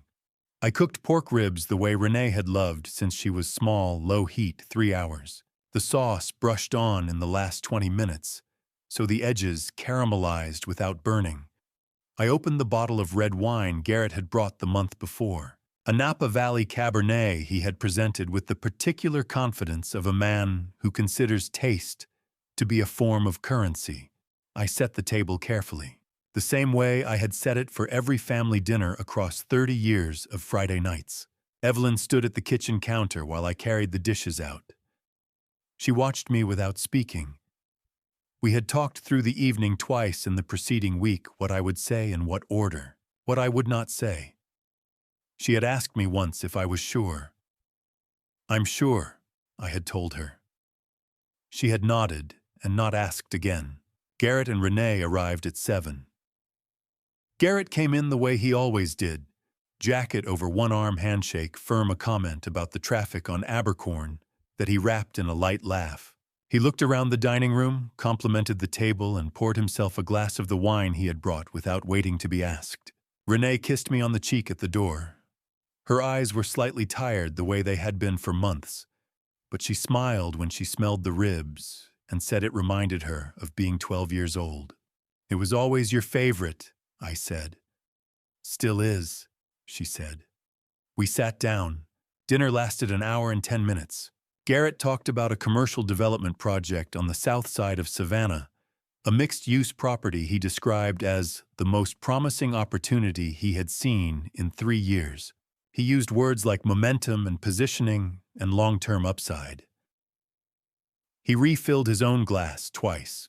He was relaxed in the way that men are relaxed when they believe they are the most informed person in the room. Evelyn asked Renee about Hazel's school progress. Renee said she had done well in her reading assessments and was asking for a dog. Evelyn said she thought that was a fine idea. I said I agreed. We had dessert. Evelyn's peach cobbler made the morning before and warmed through. Garrett had 2 servings and said something about Evelyn's baking that was meant to be charming and landed slightly short of it the way his compliments often did. When the dessert plates were cleared, I reached beneath my chair and placed the folder on the table. It was a standard manila folder 2 inches thick held closed with a binder clip. I set it in the center of the table where the serving dish had been and opened it without rushing. I laid the documents out one at a time, each one flat, each one facing Garrett. The bank statements first. 11 transactions, each below $10,000, routed through Holden Advisory Consulting, LLC, over 8 months. The total figure at the bottom of Marlene's summary sheet was circled once in blue pen. The deed of trust with his signature, or rather with mine, reproduced in a hand that was close but not quite right, if you knew what to look for. The mortgage line on the Paulson Street property. The release documents from the hard money lender showing where the $380,000 had gone. The 14 emails between Garrett Holden and the acquisitions director at Pinnacle Property Group. The proposed sale price on the 3rd page, $18,500,000 with the word pending in the director's final response. Garrett looked at the papers on the table. His expression did not collapse. Men like Garrett do not collapse immediately. They calculate. I watched him calculate. Whatever you think you're seeing here, he started. I don't think, I said. I know. He stopped. I kept my voice low. Not because I was uncertain, but because I had learned across 51 years that the most effective way to say a serious thing is to say it quietly.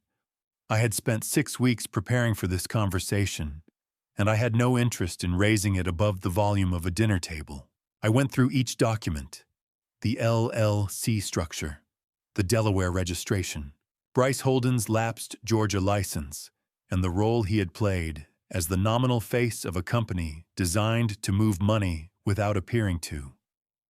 The forged deed, the Pinnacle correspondence, the conservatorship consultation in Atlanta that had failed when the attorney on the receiving end had made a phone call instead of accepting the case.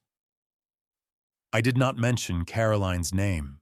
I did not mention Rex or the hospital footage or Darlene Pruitt.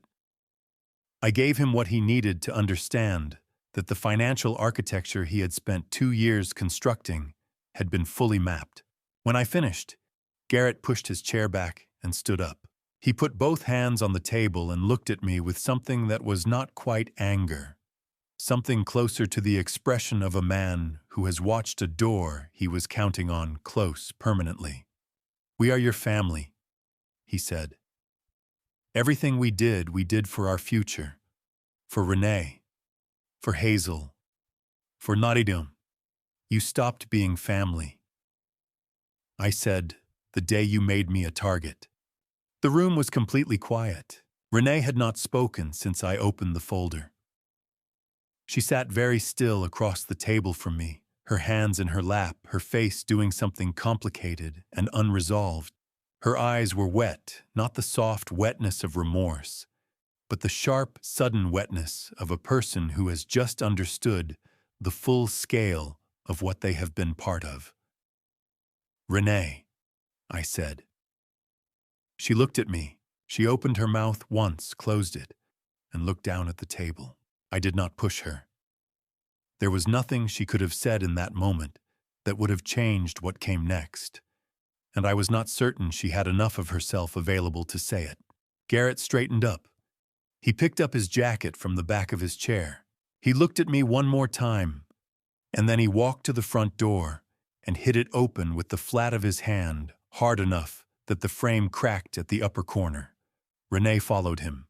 Her face turned into her hand without looking back. I stood in the doorway and watched their car reverse out of the driveway and accelerate down the street faster than the neighborhood warranted. Evelyn came to stand beside me. We didn't speak. The night air came in through the open door, and the crack in the frame let in a thin line of it. I knew what I was watching when I watched those taillights disappear. A man like Garrett Holden cornered did not stop. He did not reconsider. He recalculated. And a man recalculating under that kind of pressure, $2 million owed a deadline running out. Every legal avenue closing was not going to sit quietly and accept what had happened at my dinner table. He was going to do something desperate. 2 weeks after that dinner at 3:17 in the morning, the sound of breaking glass. But before I tell you about that night, I need to tell you why Leonard Cord was already in my house when it happened. The morning after Garrett slammed my front door hard enough to split the frame, Douglas Fenn called at 7:30. He had spoken with Leonard the previous evening. He did not waste time on preamble. "Leonard stays in the house," Douglas said. "Starting tonight, guest room whatever you have. I don't want you and Evelyn alone in that building until this is resolved." "You think he'll come back?" "I think a man who owes $2 million to people who don't accept explanations and who just watched his entire plan exposed over a plate of peach cobbler is not going to sit in his living room and reconsider his choices." A pause. "Leonard stays." I did not argue. Leonard moved into the guest room at the end of the upstairs hall that same evening with a duffel bag that contained what appeared to be 3 days of clothing, and I later learned considerably more equipment than that. He ate breakfast with us each morning and was mostly quiet about it.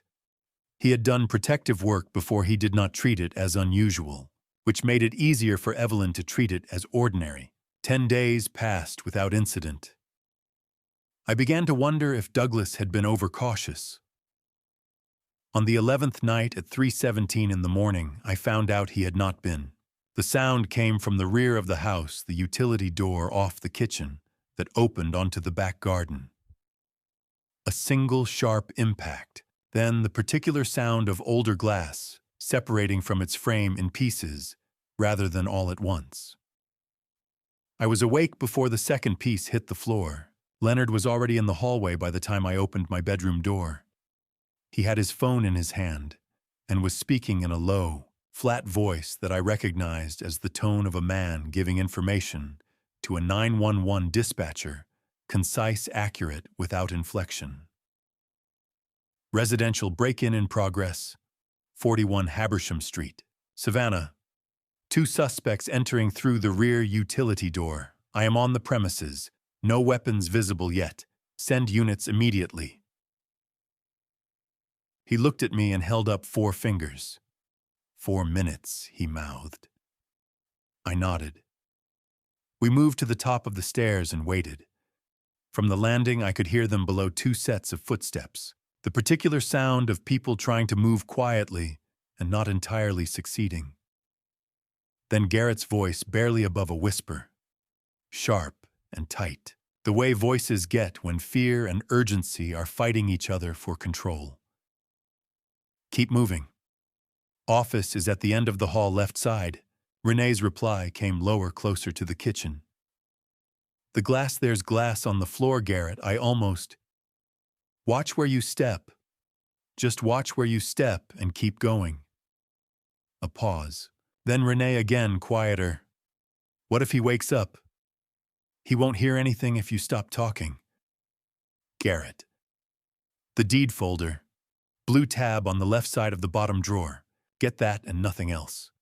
We're in and out in 4 minutes. Silence for a moment. Then her voice again, and I noticed standing at the top of my own staircase in the dark that there was something in it that was not quite steadiness, something that trembled at the edges no matter how carefully she tried to hold it flat. Okay, Renee said. Okay. I held onto the banister and breathed. Leonard touched my arm. He pointed down. Then he went first. We came into the hallway at the base of the stairs together. The kitchen light was on. They had turned it on, which told me they were past the point of believing stealth would protect them. The office door at the end of the hall was open. I could see Garrett inside moving toward the filing cabinet along the far wall. He had a hammer in his right hand, a standard claw hammer, the kind kept in any garage for household repairs. He was using the flat end against the lock on the bottom drawer. Renee was in the hallway between us and the office door. She saw us first. She went very still. Garrett heard her go still and turned around. For a moment, the 4 of us existed in a specific and complete silence, the kind that has weight and temperature, the kind you remember the exact quality of long afterward. Put it down, Leonard said. His voice was the same tone he had used on the phone with the dispatcher. No escalation, no theater. A statement of what was going to happen next. Garrett looked at Leonard, then at me. His jaw was set. His shoulders squared, and for one long second, I saw it, the calculation behind the eyes. The same calculation I had watched at the dinner table, running faster, now running out of road. This is our family home too, he said. Renee has every right. Garrett. Leonard's voice did not change. Put the hammer on top of the cabinet. We're not leaving without those documents. You're not leaving with them either. Leonard took 1 step forward. The camera above the office door has been recording since the glass broke. The one in the hallway has your wife on it. The dispatcher is still on the line. He held up the phone briefly. Put it down. Garrett looked at the camera above the door, then at me. Clifford. His voice shifted lower, quieter, the charm stripped out of it, and something rawer underneath. We can still work this out. Whatever you think I did, there's another way to handle this.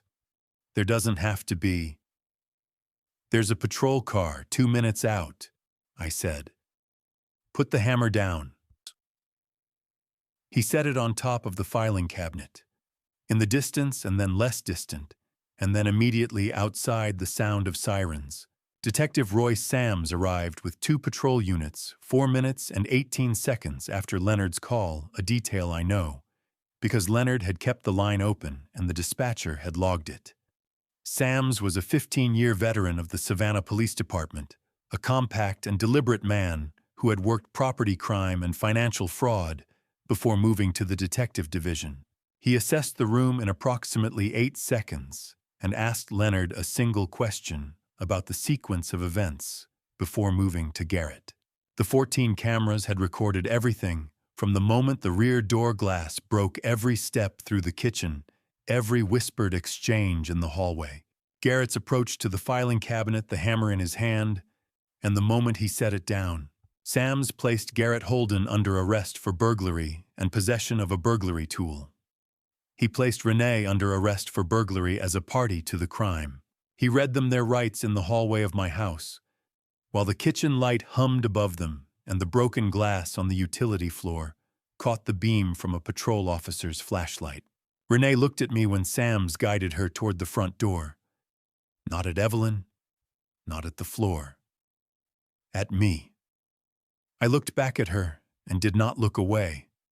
Not with coldness, not with satisfaction, but with the particular expression of a man who had loved someone for 28 years and was still loving them even now, even here, even as the handcuffs caught the light from the porch. I don't know if she understood that. I hope eventually she did. I stood on the front porch and watched the patrol cars pull out of the driveway and move down Habersham Street in the dark. A moment later, Evelyn came out and stood beside me. She put her hand on my shoulder. We watched the last set of taillights disappear around the corner. Then she spoke. "Are you all right?" I thought about the question for a moment before answering it honestly. "I don't know yet." She was quiet for a beat. Then, "She looked at you when they walked her out." "I know." "She didn't look at me." Evelyn's voice was steady, but I heard what was underneath it. 28 years of mornings, of cookies and braided hair, and a name spoken at a bedroom door on Saturday market days. I keep wondering if that means something. "It means she still knows who her father is," I said. "Even now." Evelyn exhaled slowly. The Savannah night was cold, and still the way it gets in autumn when the humidity finally drops and the air comes in clean off the river. Somewhere down the block, a dog barked twice and then went quiet. "What happens next?" she asked. I thought about the dining room table, about the crack in the doorframe, about a pink pencil letter folded in the breast pocket of a jacket I had not yet taken to the cleaners. "The courthouse," I said. "Everything that's left happens at the courthouse." She nodded once and did not let go of my shoulder, and I knew the hardest part had not been tonight.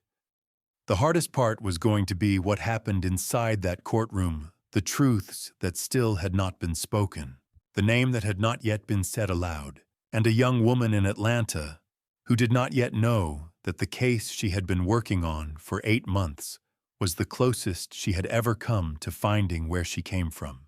The hearing at Chatham County Courthouse fell on a Tuesday morning in October 2025. The Savannah sky clear and gold, morning light coming through the canopy of live oaks along Bull Street and throwing long shadows across the courthouse steps. I had been inside that building before. Over the years, property filings, a contract dispute in 2011, the kind of routine legal business that comes with 3 decades of real estate development. I had never sat at the plaintiff's table. I had never walked in knowing that everything I had spent my life building was going to be either protected or lost in the room at the end of the corridor. Evelyn sat beside me. Douglas Fenn on my left, his files arranged with the particular precision of a man who had done this for 40 years. And at the far end of our table, Caroline Whitmore, arranging her own materials with a stillness that I recognized now as the specific composure of someone who has been working toward this moment for months. She did not know what I knew about her. She could not. I had made certain of that. Garrett sat at the defense table across the room with his attorney, a man from a Savannah firm who had the look of someone who had been handed a difficult brief with very little time to prepare. Renee sat one row behind in the gallery, not yet a formal defendant in these proceedings. Her hands folded in her lap, and her eyes fixed on a point somewhere between the floor and the bench. Judge Patricia Holloway entered at 9:14. She was 61, sharp-featured, with the particular economy of expression that comes from 2 decades on the Superior Court bench. She did not waste the court's time on ceremony. "We're here on the matter of Doyle versus Holden," she said. "Counsel for the plaintiff, you may proceed." Caroline stood. I had watched Caroline work through Douglas's accounts of their joint preparation sessions. I had read her filings. I thought I understood what she was capable of. I was not fully prepared for what it looked like in a courtroom. She began with the Pinnacle Property Group contract, 22 pages of acquisition agreement that Garrett had negotiated and signed over 11 months under the representation that he held legal authority to act on my behalf. Mr. Holden represented himself to Pinnacle Property Group as the authorized agent of Clifford M. Doyle. She said, her voice carrying cleanly across the room. He provided no power of attorney. He provided no written authorization of any kind. He provided instead a fabricated letter of representation bearing Mr. Doyle's signature. A signature our handwriting expert has determined to be inconsistent with Mr. Doyle's authenticated samples in 14 of 17 comparison points. She placed the comparison exhibit on the projector. The 2 signatures appeared side by side on the courtroom screen, Clifford M. Doyle, written by me across 30 years of documents, and the version Garrett had produced. Under Georgia contract law, Caroline continued, an agreement entered into by an agent without actual or apparent authority is void ab initio void from the beginning as if it never existed. Pinnacle Property Group had no valid contract. The proposed sale of Mr. Doyle's portfolio for $18,500,000 has no legal standing and cannot be enforced. Garrett's attorney objected on grounds of foundation. Judge Holloway overruled him in 4 words and asked Caroline to continue. Marlene Forsythe took the stand at 10:40. She testified for 38 minutes. She walked the court through the LLC structure, the 11 structured transfers, the 2 forged liens on the Ardsley Park parcels, and the rerouting of rental revenue through the unauthorized payment account that Garrett had installed at the Whitaker Street property. She used plain language where she could and explained technical terms the moment she introduced them, with the patience of someone who has spent a career translating financial complexity for people who need to act on it. The total figure she placed before the court, losses attributable to Garrett Holden's actions, was $1,630,000. Garrett's attorney cross-examined for 11 minutes. Marlene did not alter a single number. Stuart Bowen took the stand just before the lunch recess. He was 58 years old and looked older than that. He sat in the witness chair with his hands on his knees and answered every question Douglas Fenn put to him in a voice that was quiet but did not waver. He described the recording Garrett had used. He described the authorization change he had processed under duress. He described 14 months of providing internal reports on tenant schedules and revenue projections to a man he had understood from the beginning to be planning something he wanted no part of. When Douglas finished, Garrett's attorney stood. Mr. Bowen, isn't it true that you processed those account changes voluntarily without any formal complaint to your employer or to law enforcement? Yes, Stewart said. So there's no documentation of any coercion? No documentation. Stewart looked at the attorney steadily.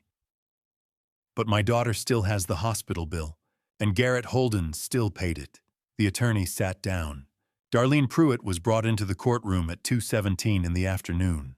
She was smaller than I had expected. I had seen her only through Evelyn's photographs and the degraded footage from a hospital corridor 28 years ago. In person, she was slight and pale, wearing a dark jacket that looked recently purchased. Her hair pulled back the way it had been in every photograph Evelyn had taken over 3 years at Forsyth Farmers Market. She walked to the witness stand without looking at the gallery. She did not look at me. She did not look at Evelyn. She settled into the chair and fixed her eyes on the middle distance the way people do when they are trying to be present in a room where they would rather not exist at all. Evelyn's hand found mine under the table. She pressed it not gently the way she had in Rex's office, but with a firmness that communicated something beyond comfort. I understood it. I felt the same thing. I looked at Darlene Pruitt and felt something I had not expected. Not rage, not the clean, manageable heat of anger, but something colder. The specific coldness of a person looking at the source of a wound that cannot be undone. Judge Holloway looked down from the bench. Ms. Pruitt, you have been sworn in. Please tell this court what occurred at Savannah Memorial Hospital on the night of March 14, 1997. The entire courtroom went silent. Darlene Pruitt began her testimony with a sentence I will never forget. I knew I was holding the wrong child, and I did not give her back. The courtroom did not react immediately. The words landed the way certain true things land, not with noise, but with weight settling into the room, the way a stone settles into still water. Judge Holloway did not move. The court reporter's fingers stilled for exactly 1 second before resuming. Garrett's attorney, who had spent the morning performing confidence, looked down at the legal pad in front of him and did not look back up. Douglas Fenn let the silence hold for 3 full seconds before he spoke. Ms. Pruitt, he said, please tell this court in your own words what happened on the night of March 14th, 1997. Darlene looked at her hands in her lap. She had the manner of a woman who had rehearsed something for a very long time and had decided that the only way to get through it was to say it without variation, without inflection, as though the words belonged to someone else, and she was simply reading them aloud into a room that required a record. The nursery was quiet, she said. The night nurse had stepped away. I had gotten up. I wasn't supposed to. I had just delivered. But I got up and walked down the hall to the window. There were 2 babies in the room, both girls, both born the same day. She paused. One of them was mine. And the other infant, Douglas asked. The other one belonged to a woman named Evelyn Doyle. I had heard the nurses use the name during rounds. They said her baby was healthy, strong, 7 pounds, 4 ounces. She stopped. Mine was 4 pounds 11. The doctor had spoken to me that afternoon. He said there were concerns, that they would need to monitor her heart. He said they weren't certain she would. She did not finish the sentence. She did not need to. He was not certain. What did you do? I went into the nursery. I picked up both babies. I looked at them. And I made a decision. She said it without apology, without self-pity, without any of the emotional adornment that the room might have expected from a woman confessing to something of this magnitude. It was the flatness of it that made it worse. The absence of anguish in the telling was more damning than anguish would have been. Before Darlene had taken the stand, Rex Mallory had presented the hospital footage as Plaintiff's Exhibit 17. He had testified briefly about its provenance, the 2019 digitization project at Savannah Memorial, the retired medical technician Harold Voss, the backup drive that had preserved 28 years of corridor footage that the hospital itself no longer knew existed. Judge Holloway had admitted it over a technical objection from the defense that she dismissed in 11 words. The footage had played on the courtroom monitor for 4 minutes and 31 seconds. No one in the room had spoken while it ran. Now, with Darlene on the stand, the room understood what it had been watching. The footage shows you entering the nursery at 11:42 p.m., Douglas said. It shows you handling both infants. It shows you leaving with one child and placing the other in the vacated bassinet. Is that an accurate description of what occurred? Yes, Darlene said. And at the moment you made that exchange, did you intend to return the Doyle infant? A long pause. Long enough that Judge Holloway glanced up from her notes. No, Darlene said. She continued without being prompted. She described carrying the Doyle infant back to her room. She described lying in the dark for the remainder of that night, not sleeping the infant in the bassinet beside the bed. She described being discharged 2 days later, signing the paperwork that listed the infant as her own biological child, and walking out of Savannah Memorial Hospital with a baby that belonged to a woman 3 rooms down the hall who would leave that same morning believing she had her daughter. 3 days after I was discharged, Darlene said, I brought her to Savannah Children's Home.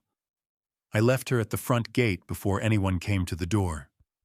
She was wrapped in a yellow blanket. She folded her hands on the railing of the witness stand. I didn't leave a note. Douglas gave her a moment before continuing. And the real Doyle infant, the one you abandoned? Douglas asked. Darlene's voice was chillingly flat. I didn't care what happened to her, as long as she wasn't near me. I abandoned her so my own flesh and blood, Renee, could have everything that belonged to that child. I watched from the shadows for 28 years as you gave my daughter the life of a princess, while your true daughter was a nameless face in a state ward. It was a perfect trade. The room absorbed that. The particular silence of a courtroom processing something that cannot be unfiled once it has been entered into the record. So, the infant you abandoned at Savannah Children's Home, Douglas said, how it was a healthy child, the biological daughter of Clifford and Evelyn Doyle, who you had taken and then discarded when she was no longer useful to your plan. Garrett's attorney objected to the characterization. Judge Holloway sustained it on the specific wording and asked Douglas to rephrase.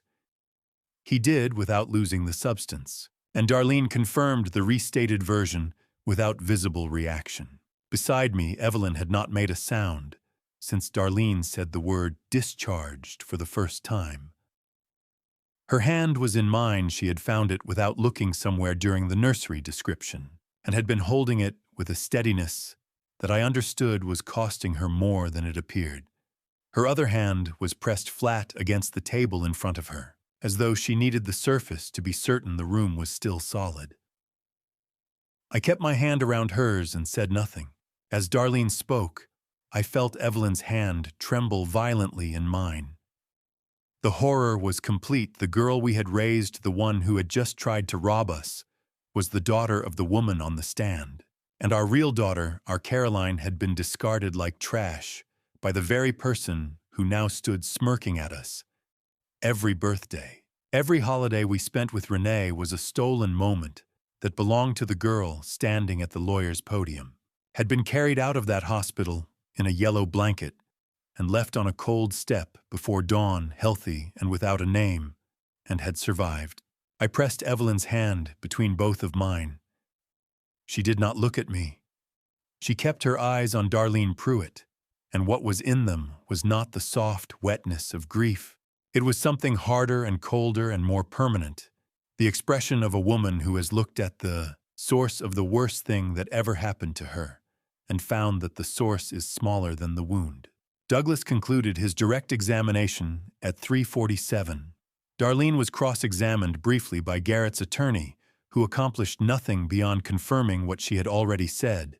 Judge Holloway called a 10-minute recess for the court reporter. When proceedings resumed, Caroline rose to present the final section of her legal argument. I watched her from my seat at the plaintiff's table.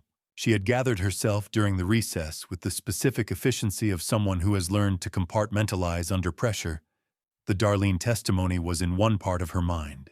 The legal argument she still needed to deliver was in another, and she was moving between them with the kind of controlled precision that had made her formidable in that courtroom all morning. She did not know. She was standing 4 feet from me, building the final framework of a case that had protected everything I owned. And she did not know that the woman who had just testified had described the morning of her own life, the yellow blanket, the cold gate, the step before dawn. I looked at her face as she spoke. I had sat across tables from this woman across 4 months of preparation. I had watched her read documents and argue motions and dismantle Garrett's defense with patient, methodical precision. I had studied her quietly, with the attention of a man who knows a truth that the other person does not yet hold. But I had not understood until that afternoon, not fully, not in the way that goes below reasoning into something wordless and old, why her eyes had seemed familiar from the very first time I had seen them across a conference table. They were Evelyn's eyes. The particular shade of them, the way they held focus, the way they moved across a document with an attention that was both analytical and warm, both things at once, always both things at once. They were mine. The line of the brow, the slight downward set at the outer corners when she was concentrating on something that mattered. They were ours. 28 years. She had spent 28 years becoming the person she was.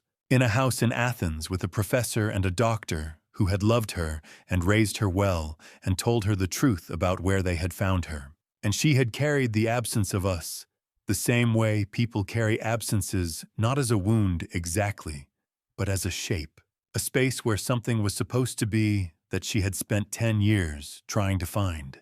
She was 4 feet away from me. She was still speaking. Her voice was clear and even, and she was building toward a conclusion, the last argument of a case she had prepared for months. And she had no idea that Rex Mallory was standing outside the courtroom door at that moment, with an envelope in his hand, waiting for the right moment to walk in. Rex Mallory walked into the courtroom. At the moment Caroline was presenting the final section of her legal argument. He came through the side door without ceremony, crossed to the plaintiff's table, and placed a thick envelope on the surface in front of her. Then he straightened up and looked at her without speaking. Caroline stopped mid-sentence. She looked at the envelope, then at Rex. Something in his expression made her set her legal pad down. "Your Honor," Douglas said from beside her, rising briefly. "If I may, the plaintiff requests a brief pause to review newly submitted evidence. The court was notified of this submission yesterday afternoon." Judge Holloway looked at Douglas, then at the envelope. Then she made a small gesture with one hand. "You have 2 minutes, counselor." Caroline picked up the envelope and broke the seal. I watched her hands. They were steady through the first motion, the practiced, unhurried hands of an attorney who opens documents in courtrooms for a living. Then she pulled the report free and began to read. Her hands were not entirely steady after the first paragraph. The report was 4 pages. She read all 4. She read them the way a person reads something they have been waiting for across a span of years that had begun to feel in quiet moments, like it might never end. I know that quality of reading because I have seen it in myself, the particular stillness of a person trying to process something true that they had almost given up expecting. When she looked up, her eyes found mine, not Douglas, not Judge Holloway, not Rex, who had brought the document into the room. Mine. Her eyes were full, not spilling yet, but full in the way that a glass is full when any further movement will change everything.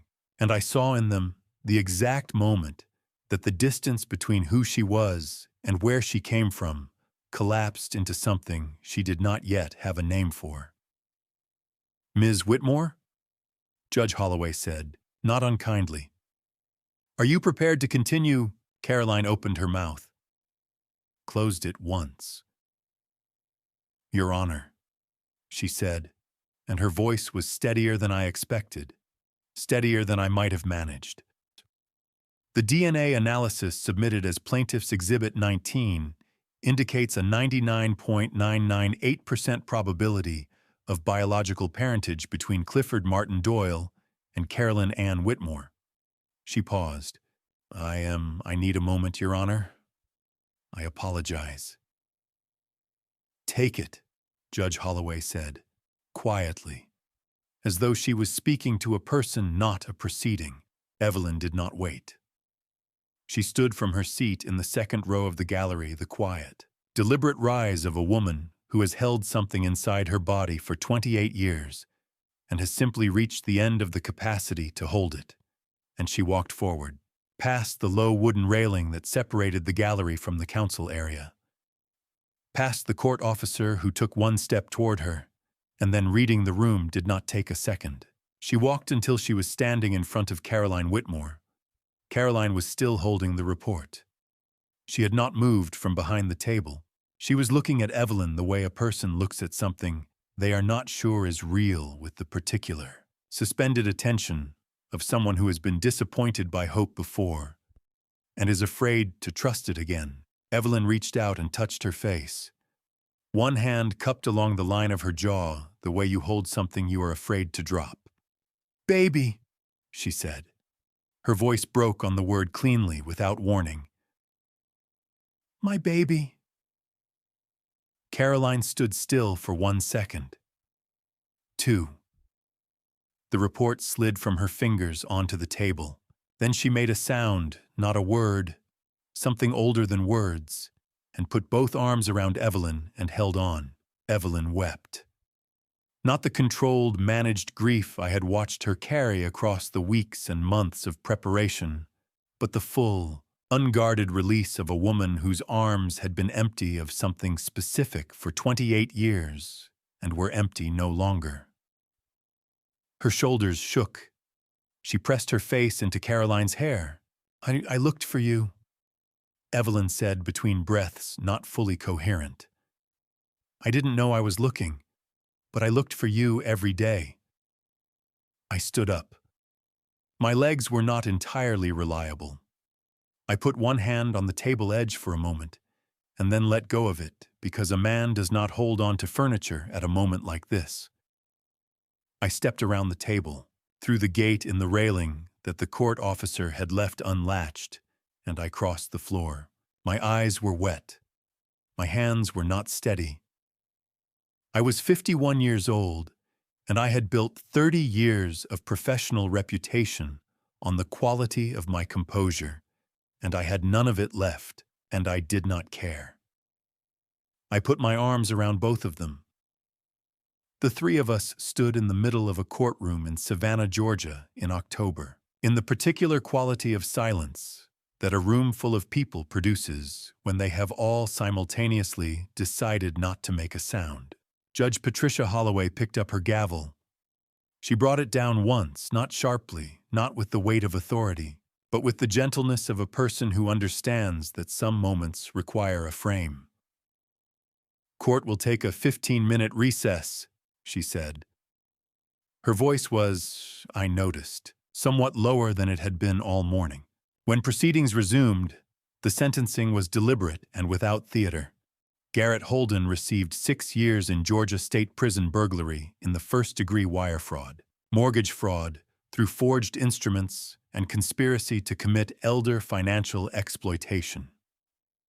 His attorney entered a statement. Garrett said nothing.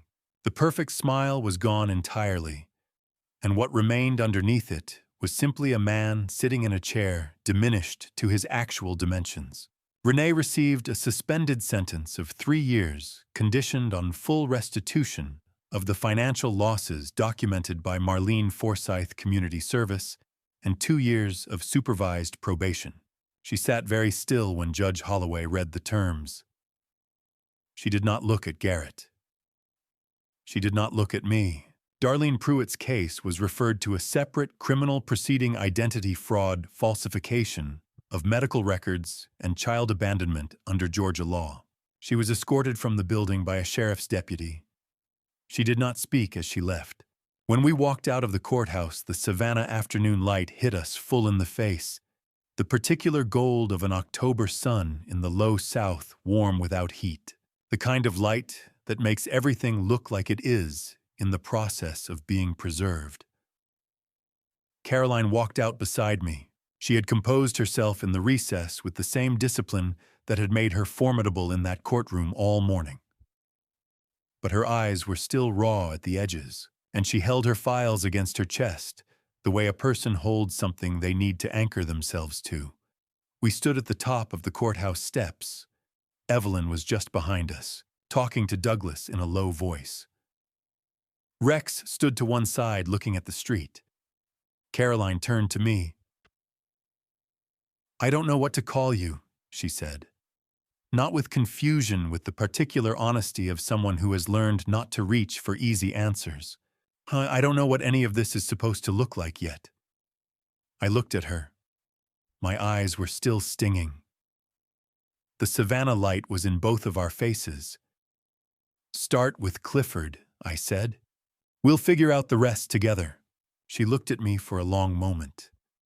Then she nodded once, and something in her face shifted very slightly in the direction of something that was going to take time, but had today found its beginning.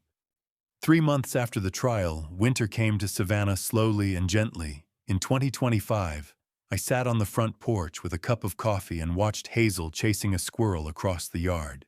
She was not going to catch it. She knew that. But she ran anyway, arms out, laughing when it disappeared up the oak tree, and stood with her hands on her hips, looking up into the branches with the expression of someone who considers a fair contest well fought. "It went up again," she announced. "They always do," I said from the porch. She turned around. "Grandpa Cliff, do squirrels ever lose?" "Sometimes, but not to people chasing them on a Tuesday morning." She grinned, the gap in her front teeth narrowing now, but not entirely gone, and went back to staring up the tree. Evelyn came out with her own cup and settled into the chair beside mine. "She's been out there 40 minutes, Evelyn said.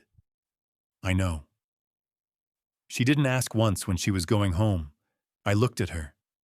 She was watching Hazel, and her expression had the quality of something long awaited, that is still even now slightly surprising in its presence. "No," I said. She didn't. The adoption had been finalized 6 weeks earlier in Chatham County Probate Court. The home study, the consent paperwork signed by Renee as part of her plea agreement, Garrett's rights reviewed separately from his cell at Coastal State Prison, all of it processed and signed in a single afternoon by a family court judge who had read the file and seen no reason to delay. Hazel had been told on a Sunday morning over apple juice in the kitchen by Evelyn. She had listened carefully to all of it. Then she said, "So I live here now for real." "For real," Evelyn said. Hazel had nodded with the gravity of a child, processing something large, then reached for another cookie. That evening, she asked me quietly if she could still call me Grandpa Cliff, even though technically I was now something else. "Grandpa Cliff is the only thing I want you to call me," I told her. She went to bed satisfied. Caroline had driven down from Atlanta in early November and had not entirely driven back. She kept her apartment and her practice there, but she had started taking cases she could work remotely. And on Fridays, when her silver car turned into the driveway, Hazel waited on the porch steps. One Saturday morning, I came downstairs to find them both leaning over a mixing bowl with shared concentration. "How much vanilla?" Caroline asked. "A lot," Hazel said, and demonstrated by upending the bottle generously. "Grandma Ev uses a capful," I said from the doorway. They both looked at me with identical expressions. The look of two people who have already decided something and consider additional input unnecessary. "We're doing it our way," Caroline said. I went back upstairs for my coffee. Edmund and Sylvia Whitmore drove down from Athens in the second week of November.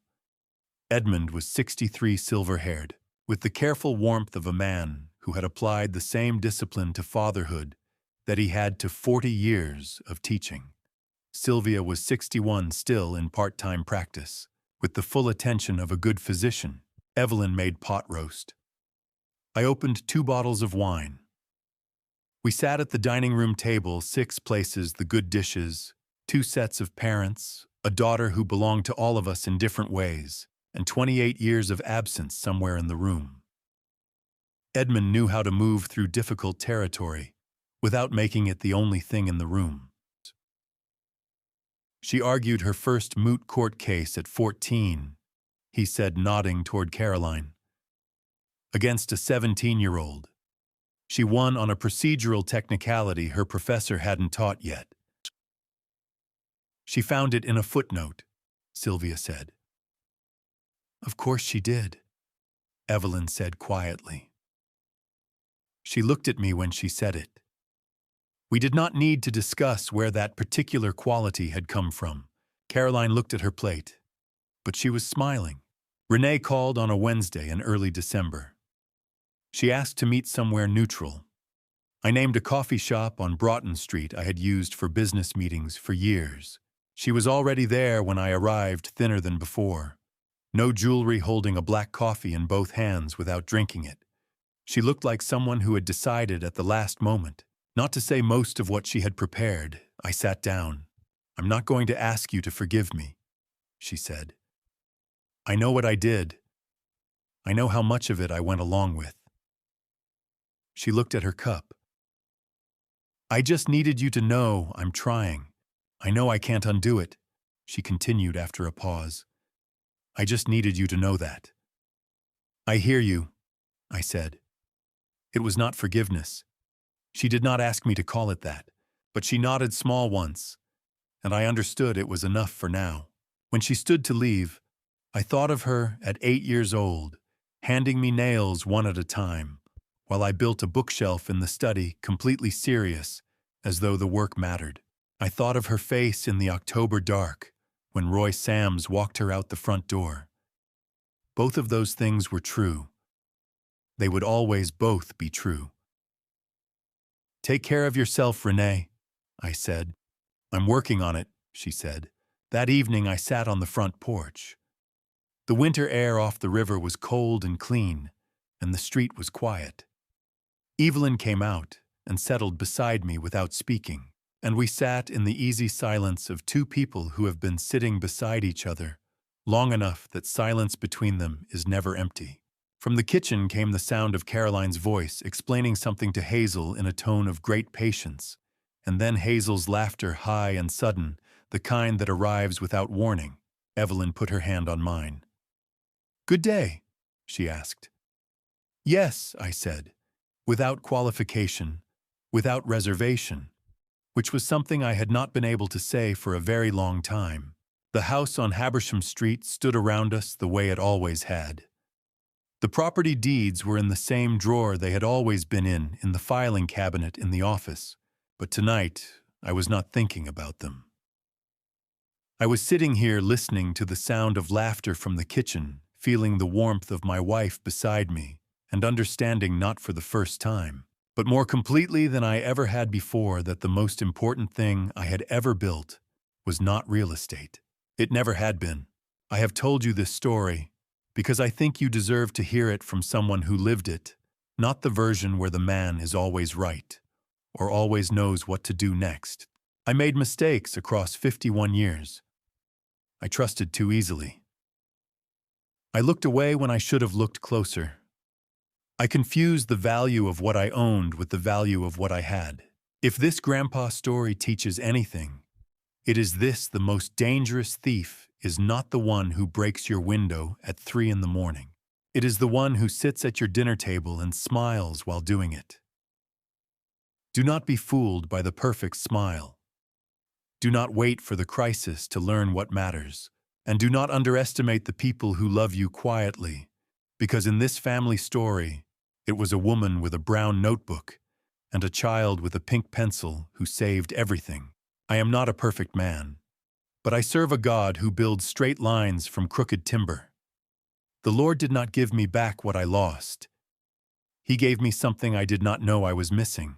That is a better kind of grace than anything I could have asked for. Trust God with the things you cannot control. He was already working long before you knew you needed help. Every grandpa story worth telling has a moment where a man has to decide what he is actually building. Every family story worth keeping has people in it who chose to stay even when staying was hard. I hope this grandpa story reminded you of someone you love. I hope this family story gave you something to carry with you today. If it did, leave a comment and tell me which moment stayed with you. Share this with someone who needs to hear it. And subscribe to this channel because the next story is already waiting.